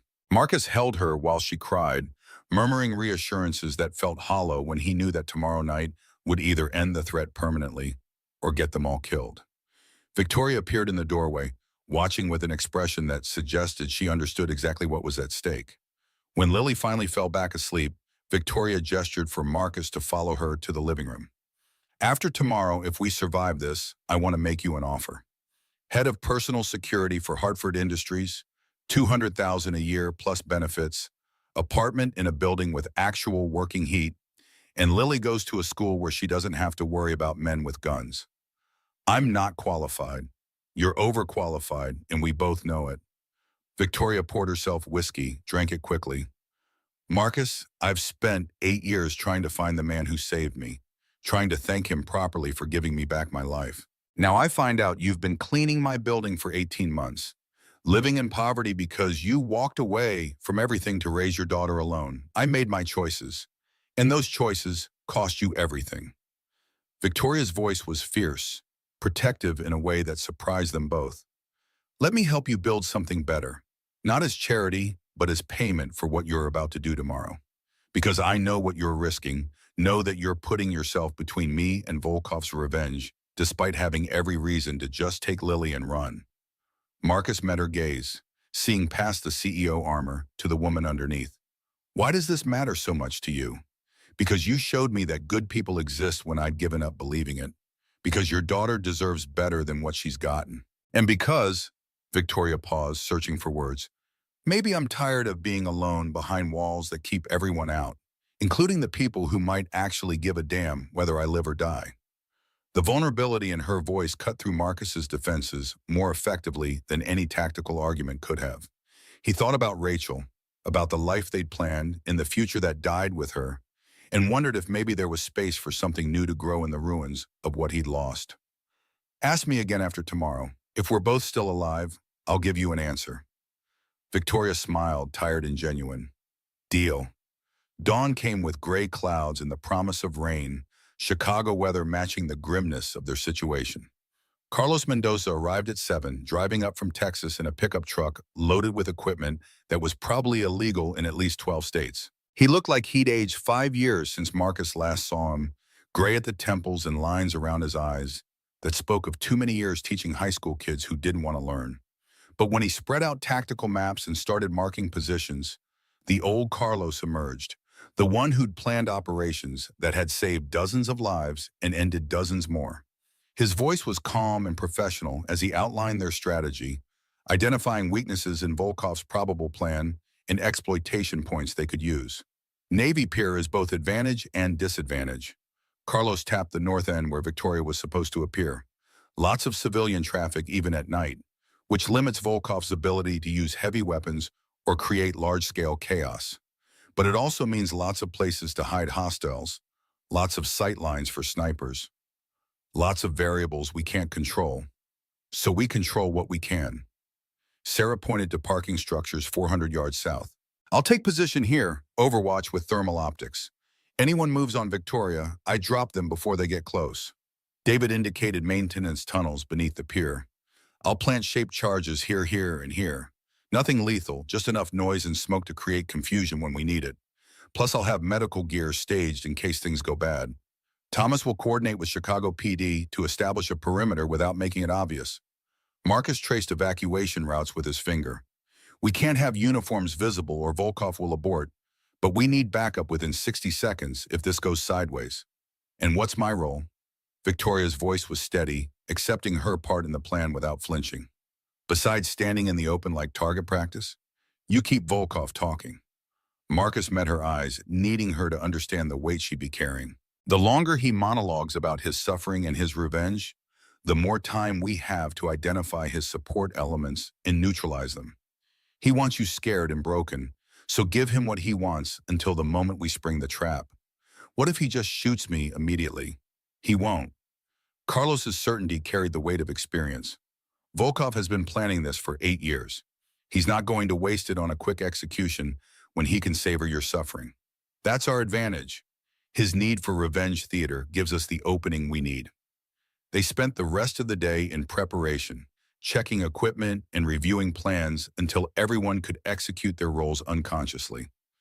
Lily stayed with Victoria's assistant in a safe house Thomas had arranged, protected by security that Marcus had personally vetted. Saying goodbye to his daughter was harder than any mission briefing he'd ever received. Harder than the moment he decided to leave Ghost Protocol and become a janitor in a world that didn't value what he could do. Be good for Ms. Victoria's friend, okay, princess? Lily hugged him tight, her small arms fierce around his neck. Daddy, are you going to fight the bad men again? I'm going to end this so the bad men can't hurt anyone anymore. Will you come back? Marcus wanted to promise, wanted to give her certainty and comfort, but he'd learned that some promises were too dangerous to make. I'm going to try as hard as I can, and if something happens to me, Ms. Victoria will take care of you. I promise you that. Lily pulled back, studying his face with wisdom beyond her years. I love you, Daddy. I love you too, Princess. More than anything in the entire world. By 8 that evening, they were in position, Sarah on the parking structure with her rifle and thermal scope, David in the tunnels with his charges and medical kit, Carlos coordinating communications from a van painted to look like a mobile food service, and Marcus shadowing Victoria as she walked toward the north end of Navy Pier, dressed in black and looking every inch the vulnerable target Volkov expected. The pier was tourist empty, closed for maintenance that Volkov had probably arranged through bribes or threats. Carnival lights cast colored shadows across wooden planks that had been replaced a dozen times while the original structure rotted underneath. The Ferris wheel turned slowly, automated and ghostly in the November darkness. Victoria walked with her head up, refusing to show fear even though Marcus knew she had to be terrified. He stayed 50 yards back, invisible in shadows that Chicago's light pollution couldn't quite eliminate, watching for threats and hoping their plan was good enough to keep everyone alive through the next hour. At the north end of the pier, where wood met water and the lake stretched away into darkness, Dmitry Volkov waited. Dmitry Volkov sat in a wheelchair at the pier's edge, oxygen tube snaking from a portable concentrator strapped to the chair's back. Cancer had carved him down to essentials, skin stretched over bone like parchment over a frame built for a larger man.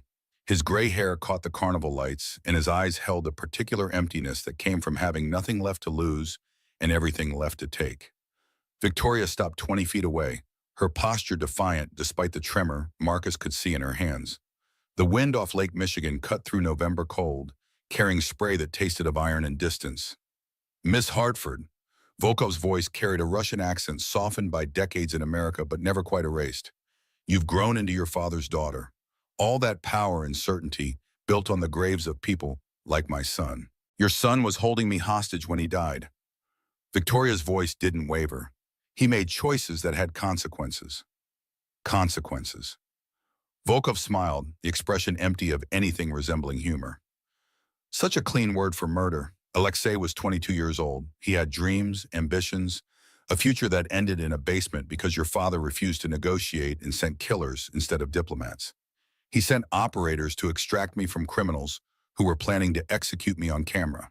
That's not murder, that's rescue. And who decides which is which? Volkov coughed, wet and deep, blood speckling the handkerchief he pressed to his mouth. The winners, always the winners. Your father became a senator for life. Your company thrived on defense contracts. And my son became a footnote in classified reports that will never see daylight. Marcus moved closer, staying in shadows that the pier's lighting created between carnival attractions shut down for the season. His earpiece crackled with Sarah's voice, calm and professional despite the tension. I count 4 hostiles visible, military-grade equipment, positioned for crossfire, unknown number concealed, no sign of Shepard yet. David's voice followed. Charges armed and ready. Say the word and I'll create enough chaos to cover an extraction. Hold position. Marcus kept his voice barely a whisper. Let Volkov play out his script. Victoria took a step forward, and Marcus saw the calculation in her movement. She was giving Volkov what he wanted, appearing vulnerable while actually drawing him out, forcing him to reveal his full plan before they committed to action. You waited 8 years for this moment. Why now? Because 6 months ago, doctors told me I have 4 months to live.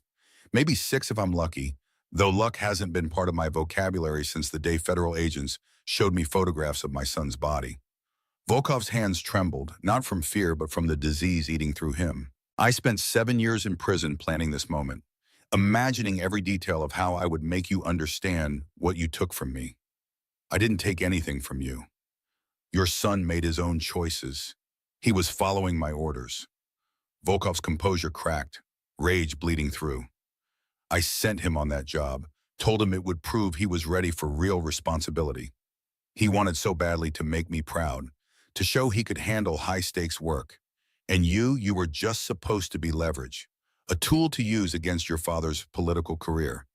But it became his grave instead. The admission hung in the November air, confession and accusation mixed together. Marcus cataloged details while Volkov spoke. The positioning of the visible hostiles, the slight bulge under the leftmost man's jacket that suggested communication equipment, the way Volkov's eyes kept flicking to something behind Victoria, expecting someone, waiting for a signal. So you're recreating the kidnapping, trying to make me feel what you felt. Victoria's voice carried understanding without offering forgiveness.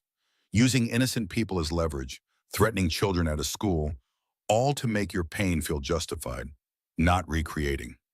Volkov leaned forward in his wheelchair, intensity burning through his dying frame. Completing. 8 years ago, your rescue interrupted something that should have ended differently. Tonight, I finish what was started, and this time there will be no operators in the darkness. No last-minute salvation. No walking away from consequences. Marcus's earpiece crackled again, Sarah's voice tight with warning. Movement on the Ferris wheel. Elevated position. I need permission to engage. Negative. Marcus watched Volkov's eyes, reading intent beneath the theater. Not until we have confirmation on Shepard's location. The mention of consequences triggered something in Victoria, steel entering her spine in a way that transformed vulnerability into defiance. You want me to feel responsible for Alexei's death? Want me to carry guilt that will destroy me from inside? But I've spent 8 years in therapy learning that I'm not responsible for the choices other people make, including your son's choice to raise a weapon instead of surrendering. He was protecting me. Volkov's voice rose, drawing attention from the hostiles who'd been maintaining their positions. He knew if he surrendered, federal prosecutors would use him to get to me, would offer deals that required betraying his father. So he chose death over dishonor, and your operators obliged him. My operators chose survival over sentiment. Marcus stepped from shadow into carnival light, revealing his presence and forcing Volkov to recalculate. Your son raised a weapon at trained soldiers in a hostile situation.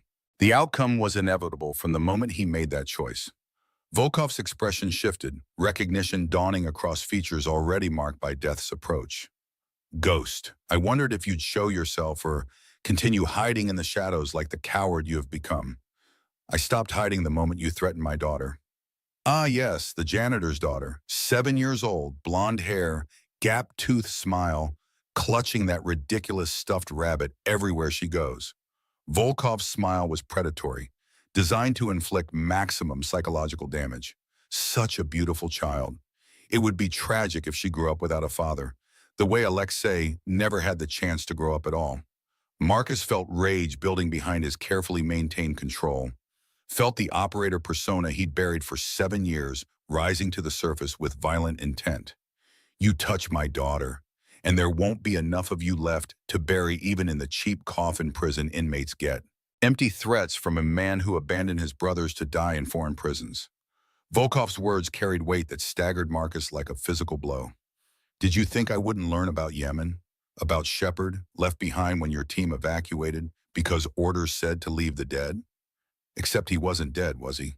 Just abandoned by people he trusted with his life. The accusation cut deep because it carried truth Marcus had spent 6 years trying to rationalize.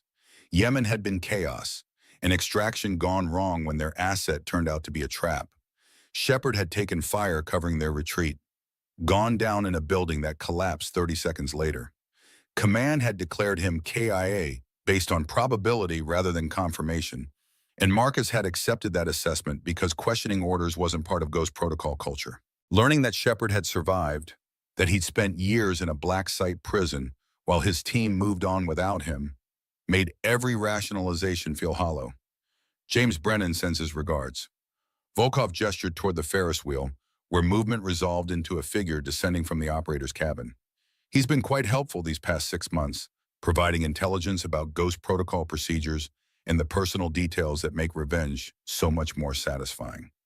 Shepard appeared at the edge of the light, older and harder than Marcus remembered, a scar running from his left eye down to his jaw that hadn't been there during their last mission together. He wore contractor gear, black tactical pants, and a vest loaded with equipment that suggested he'd prepared for sustained combat. But his eyes were what arrested attention, holding a combination of grief and rage that made Volkov's revenge seem restrained by comparison. Hello, Ghost. 8 years since Yemen, 6 years since I stopped expecting rescue, 3 years since I realized you weren't coming because you didn't care enough to verify I was actually dead. Marcus felt the words like bullets, each one finding soft tissue and expanding on impact. We followed protocol. Command declared you KIA.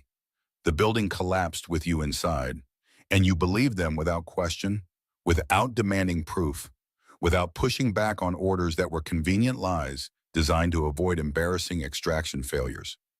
Shepard moved closer, weapon held loosely but ready. You chose obedience over loyalty, Ghost. That's what made you a perfect operator and a terrible friend. The accusation was designed to break Marcus's focus, to introduce doubt and guilt that would slow his response time when violence arrived. But Marcus had learned to compartmentalize during a decade of operations, to separate personal feelings from tactical necessities, and he forced himself to focus on the present threat rather than past failures. Sarah's voice cut through his thoughts. Shepard is armed with suppressed MP7, extended magazine. I have the shot if you give the word. Negative. Marcus needed Shepard talking, needed to understand the full scope of their plan before committing to irreversible action. Stand by. Victoria's voice carried across the space between them, addressing Shepard directly. You blame Marcus for following orders, but you're working with a man who's threatening to murder children. How is that justice? It's not justice. Shepard's voice was flat, emptied of everything except purpose. It's equivalence. Volkov lost his son because of choices your father made. Marcus lost his wife because of choices the life demanded. I lost 6 years because of choices my commanders made. So now everyone loses something until the scales balance. That's not balance, that's nihilism. Victoria's argument carried logic that couldn't penetrate emotional armor built from suffering. You're destroying lives to fill a void that can't be filled, trying to ease pain by inflicting it on others. Spoken like someone who's never spent 18 months in a cell the size of a coffin, listening to interrogators explain in graphic detail how everyone you cared about had moved on without you. Shepard's composure cracked slightly, revealing raw wounds underneath. I don't expect you to understand. I just expect you to suffer. Carlos's voice came through the earpiece, urgent and precise. We have multiple vehicles approaching from the south, heavy transport that doesn't match civilian profiles. Estimate 30 seconds to contact. David followed immediately. Thermal signatures in the water, divers with equipment. This isn't a grab operation. It's a siege. Marcus's tactical assessment crystallized in an instant, seeing the full scope of Volkov's plan revealed through coordinated movements. The hostiles on the pier were never meant to be the primary threat, just distraction and containment, while the real attack came from unexpected angles.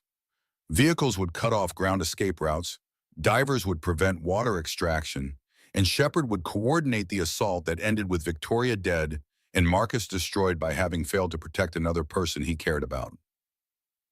It's a trap, Marcus spoke loud enough for Victoria to hear. They never intended to negotiate or monologue. We're in a kill box. Very good, Ghost. Shepard's approval was mocking, edged with satisfaction. I taught you to think tactically, to see patterns in chaos. Did you really believe I'd forgotten my own lessons? The first shots came from the Ferris wheel, suppressed fire that sparked against metal near Victoria's position. She dropped into a crouch, the training Marcus had drilled into her during the past 24 hours on overriding fear. Marcus moved fast, closing the distance between them, while return fire from Sarah's position took out the Ferris wheel sniper with surgical precision. Hostile down, tower position. Sarah's voice carried professional satisfaction. Engaging secondary targets. The vehicles Carlos had warned about arrived in a screech of tires and the metallic slam of doors opening in coordinated precision. Contractors poured out. 12 men in tactical gear, carrying automatic weapons that were illegal for civilian ownership, but readily available to people with Volkov's resources. They moved with the efficiency of prior military training, establishing a perimeter that turned Navy Pier's north end into an isolated killing ground. David triggered his charges, shaped explosives that created thunderous noise without causing structural damage. Smoke billowed from 3 positions simultaneously, obscuring sight lines and buying precious seconds for repositioning. Marcus grabbed Victoria, pulling her toward cover behind a shuttered carnival game booth, while bullets chewed through wood and fiberglass. "Carlos, we need extraction routes now! Working on it!" Carlos's voice competed with background noise of radio chatter and engine sounds. Chicago PD is scrambling units, but they're 5 minutes out.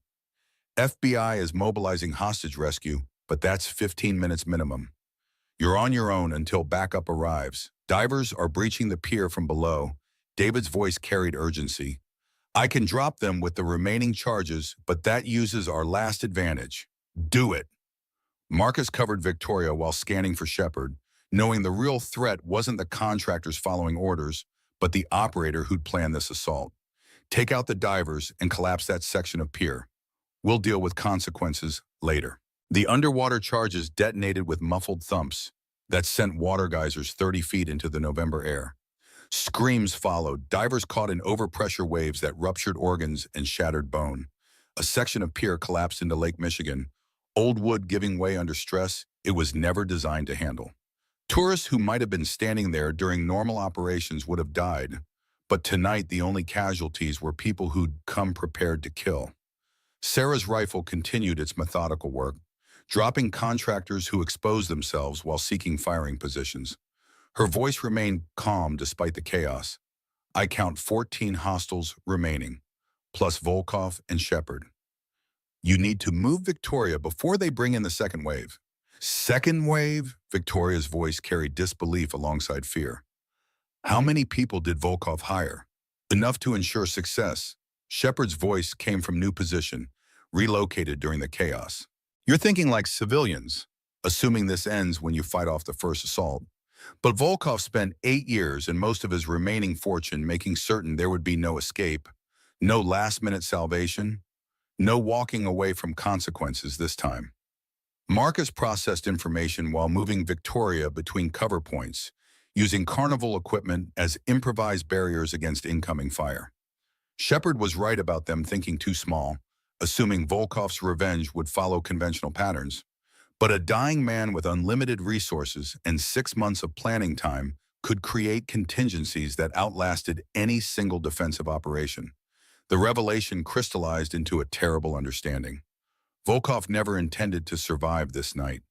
He was terminal, had weeks at most before cancer claimed him, and he'd chosen to spend his final days ensuring Victoria Hartford suffered in ways that would echo long after his death. The contractors were expendable. The divers were expendable. Even Shepard was expendable if it meant completing the mission.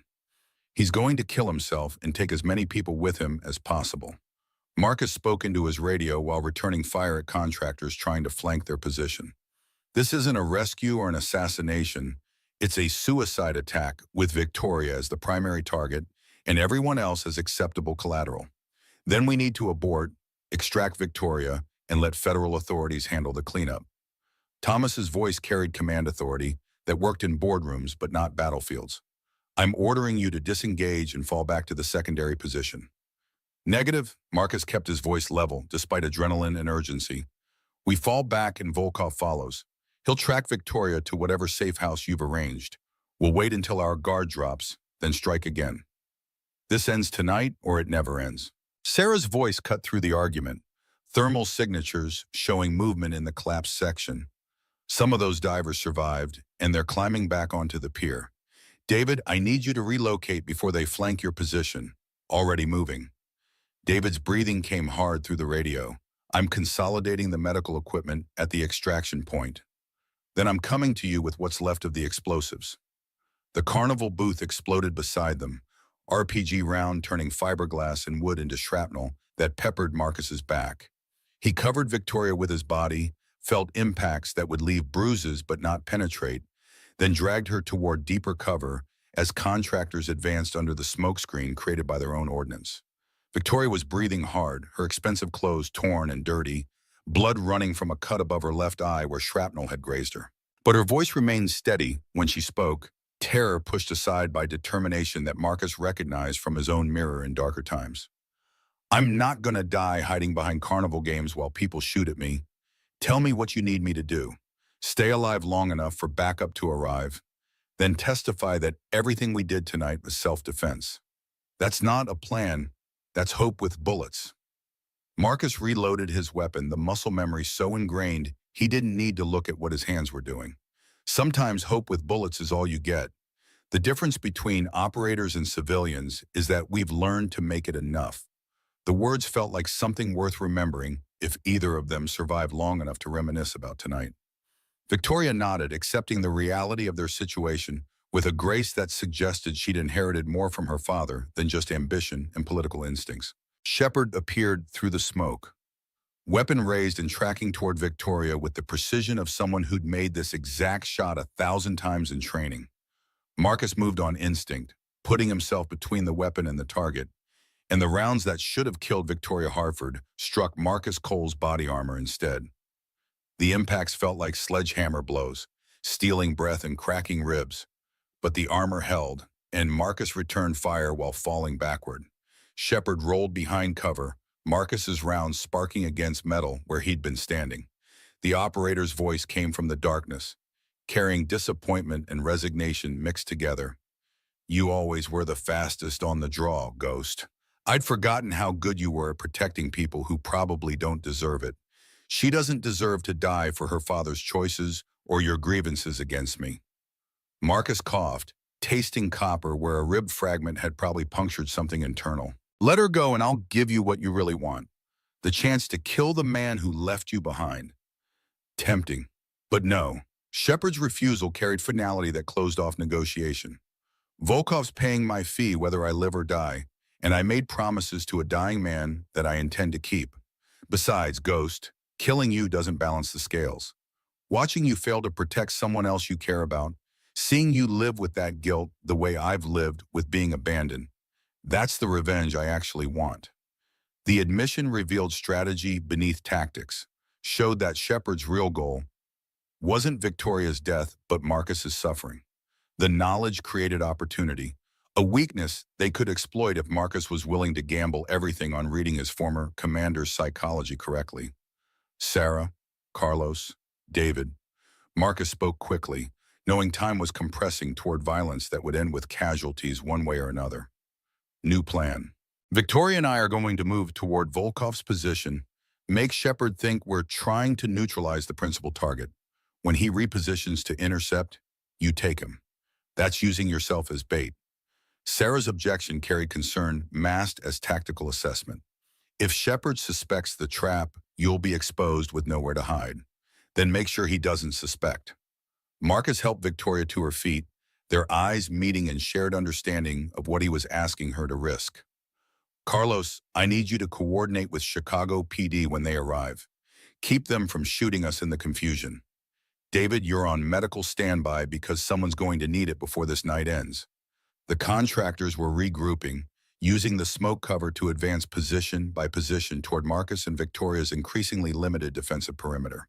Return fire from Sarah's overwatch position was keeping them cautious. But caution only lasted until they realized the single sniper couldn't cover every approach angle simultaneously. Marcus took Victoria's hand, feeling her pulse hammering against his palm, and made eye contact to ensure she understood what came next. We run toward Volkov, fast and low. Don't stop for anything. Don't look back. Don't second guess. When I tell you to drop, you hit the ground immediately. Understand? Victoria nodded, fear present but controlled, contained behind walls she'd spent 8 years building. Let's finish this. They broke from cover together, sprinting across open ground toward where Volkov sat in his wheelchair at the pier's edge.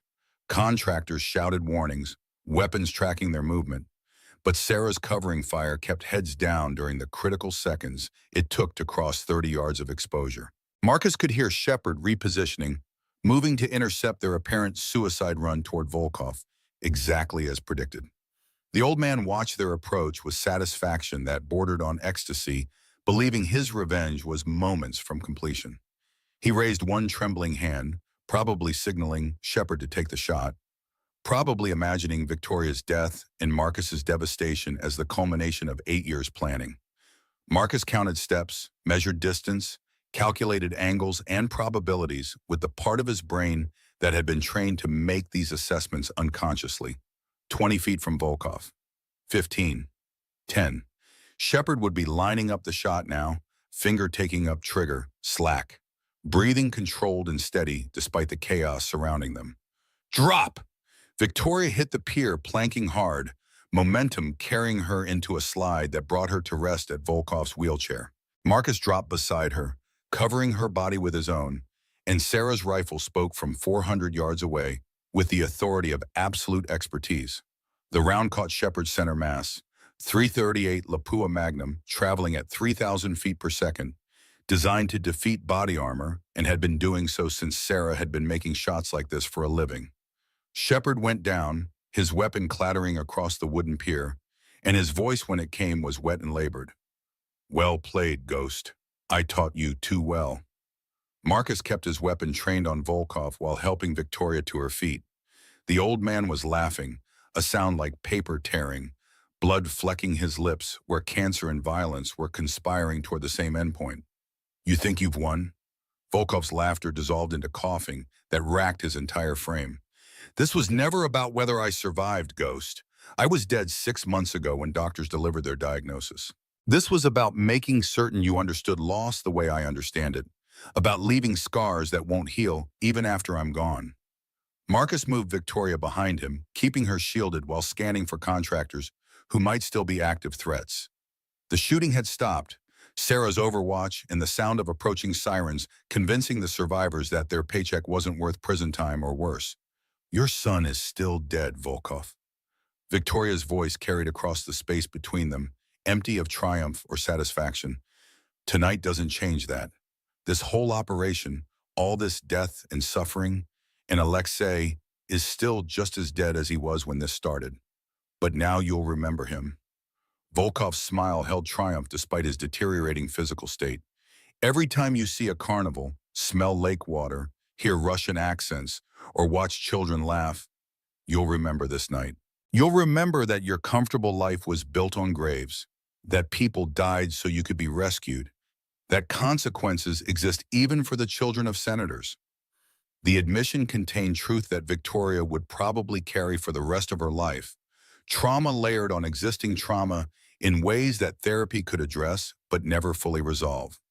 Marcus understood because he carried similar weight, memories of people he'd saved and people he'd killed, and the arbitrary line between hero and murderer that depended entirely on which side of the operation you stood. Shepard's going to die from that wound unless he gets medical attention in the next 5 minutes. David's voice came through the earpiece, clinical assessment overlaying concern. Do we try to save him or let consequences play out? The question hung in the November air, forcing Marcus to choose between vengeance and mercy, between the operator who'd abandoned Shepard in Yemen and the man who'd spent 6 years learning that abandonment had consequences. James Brennan had orchestrated an operation designed to kill innocent people as collateral damage in a revenge plot, had threatened Marcus's daughter, had tried to murder Victoria Hartford. Justice demanded accountability, and mercy felt like betrayal of everyone he'd put at risk. But leaving someone to die when you had the means to save them, that was a choice Marcus would have to live with long after Volkov's revenge had faded into memory. Save him. Marcus made the decision knowing he'd question it later, knowing Shepard didn't deserve mercy but giving it anyway because refusing to become the monster his enemies imagined was the only way to preserve whatever humanity remained after a decade of sanctioned violence. David, do what you can. Sarah, Carlos, secure the area and prepare for federal arrival. Chicago PD arrived in a fleet of squad cars, lights painting the pier in alternating blue and red that looked surreal against carnival decorations designed for children and families. FBI followed minutes later, agents in tactical gear, establishing perimeter control, and beginning the tedious process of securing a crime scene that sprawled across 3 acres of public waterfront. Thomas approached with a detective who looked simultaneously exhausted and exhilarated, probably realizing this case would make his career if he handled it properly. Miss Hartford, I'm Detective Raymond Chen. I need to take statements from everyone involved in tonight's incident. Victoria's composure had returned, the CEO mask sliding back into place despite torn clothes and blood streaking her face. Everything we did was self-defense against contractors hired by a dying arms dealer seeking revenge for events 8 years ago. Mr. Cole and his associates acted to protect my life when your department's response time made professional security necessary. The detective's expression suggested he had questions that wouldn't be answered tonight, suspicious that remained even as evidence supported Victoria's narrative. We'll need detailed statements, ballistics analysis, identification of all deceased individuals. This is going to be a long investigation, and nobody leaves Chicago until we're satisfied we understand what happened here. Marcus sat on the pier's edge, letting paramedics examine his injuries while watching federal agents process a scene that looked like a small war had been fought at a tourist attraction. Shepard was being loaded into an ambulance, still breathing despite trauma that should have killed him, and Marcus felt complicated emotions about that outcome. Volkov had died during transport, cancer and stress, combining to stop a heart that had probably wanted to quit months ago. Sarah appeared beside Marcus, rifle case slung over her shoulder, looking tired in the way that came after adrenaline faded and left only exhaustion behind. You did good work tonight, Ghost. Kept the principal alive, minimized civilian casualties, stopped a revenge plot 8 years in the making. Command would have been proud. Command would have court-martialed me for using unauthorized operators in a civilian law enforcement scenario. Marcus watched Victoria talking to investigators, her voice steady and certain despite everything she'd endured. But yeah, we did what needed doing, and sometimes that's enough. David joined them, medical kit depleted and hands stained with blood from treating Shepard's wounds. He's going to make it, probably. Punctured lung, broken ribs, blood loss, but nothing immediately fatal if he gets proper hospital care. You want to tell me why we saved someone who spent the evening trying to kill us? Because leaving him to would have made us the same as him, just with better justifications. Marcus stood, feeling his injuries with every movement, but grateful they were survivable. We stop being operators and start being executioners the moment we choose revenge over justice. Carlos approached, phone pressed to his ear, conversation clearly winding down. That was headquarters, former commanding officer wanting to know if Ghost Protocol operators just fought a pitched battle on American soil using techniques that are supposed to be reserved for foreign operations. I told him to call you directly if he wanted details. The phone Carlos offered rang immediately, displaying a number Marcus recognized despite not having called it in 7 years. He answered, prepared for recriminations and consequences that would probably reshape his life again just when he'd started imagining a future beyond survival. The voice on the other end was older but unmistakable. Ghost, I'm watching news coverage of what appears to be a military operation at Navy Pier. You want to explain why my retired operators are making headlines? Protecting a civilian from a credible threat using minimal force necessary to preserve life. Marcus kept his tone professional, refusing to apologize for doing what he'd been trained to do.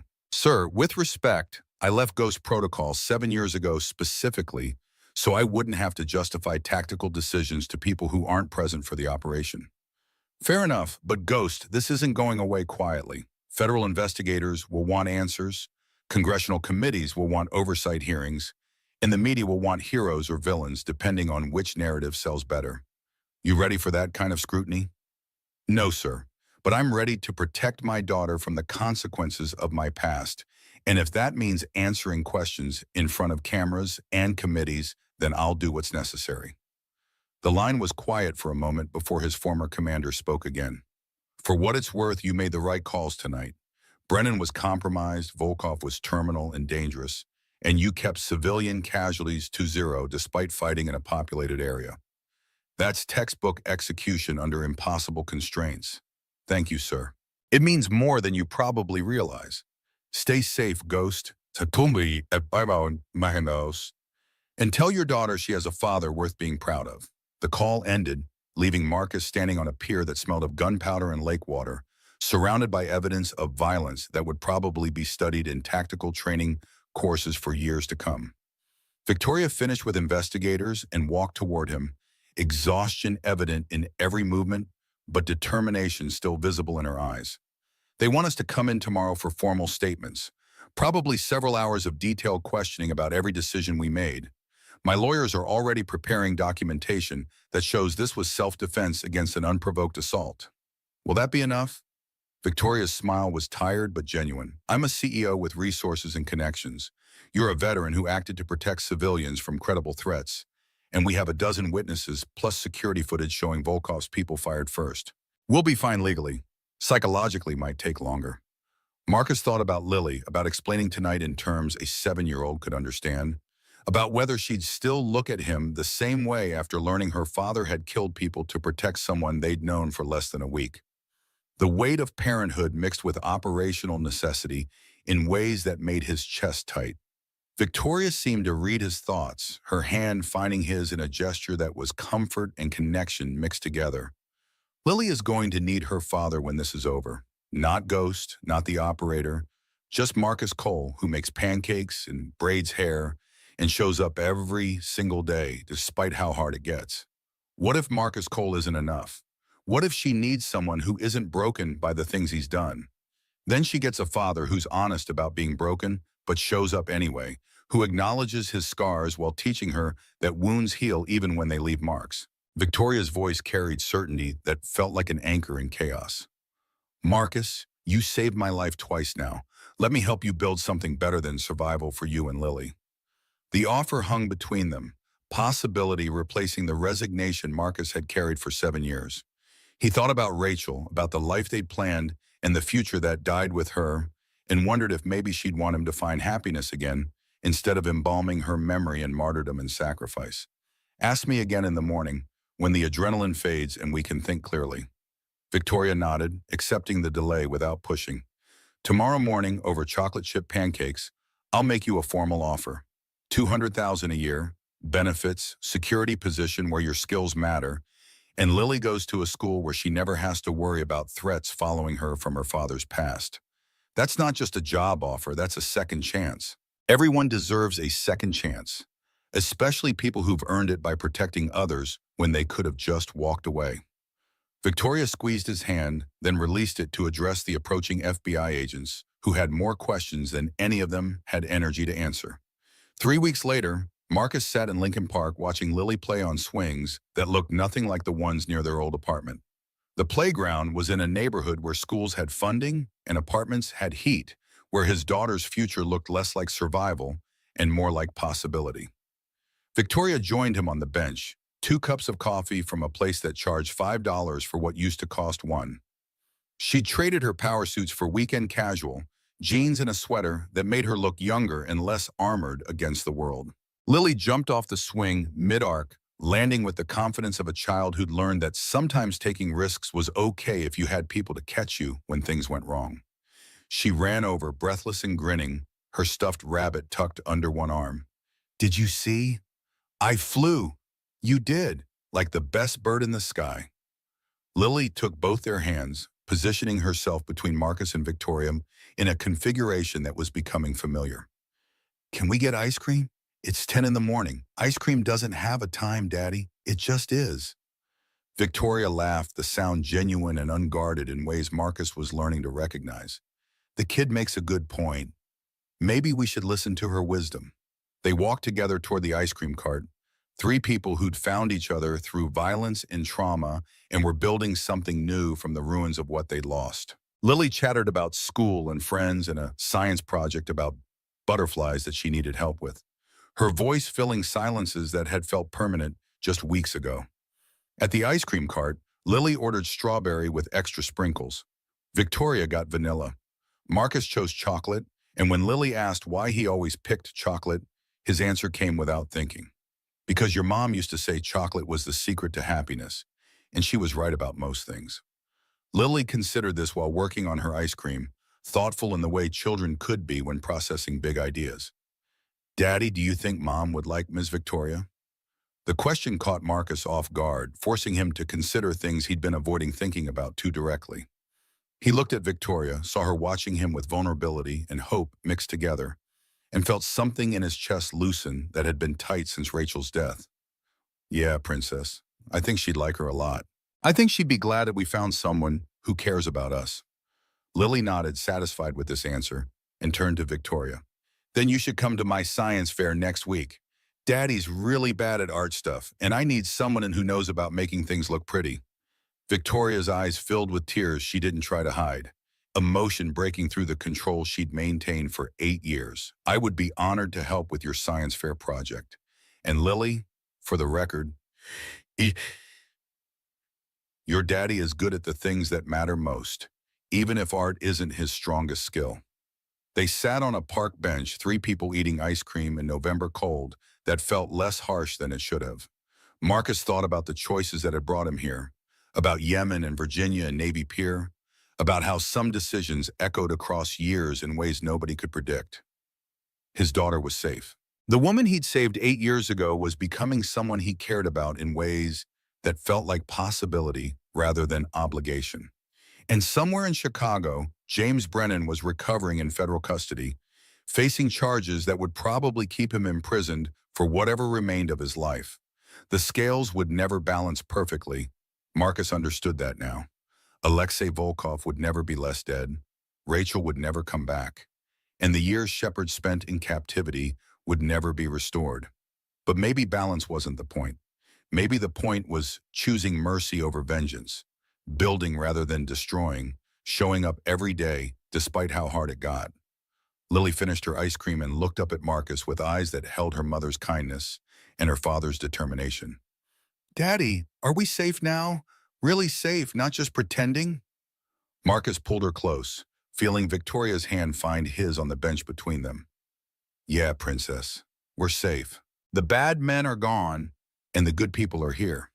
The answer was true enough for a 7-year-old, even if Marcus knew that safety was always temporary and threats could emerge from unexpected directions.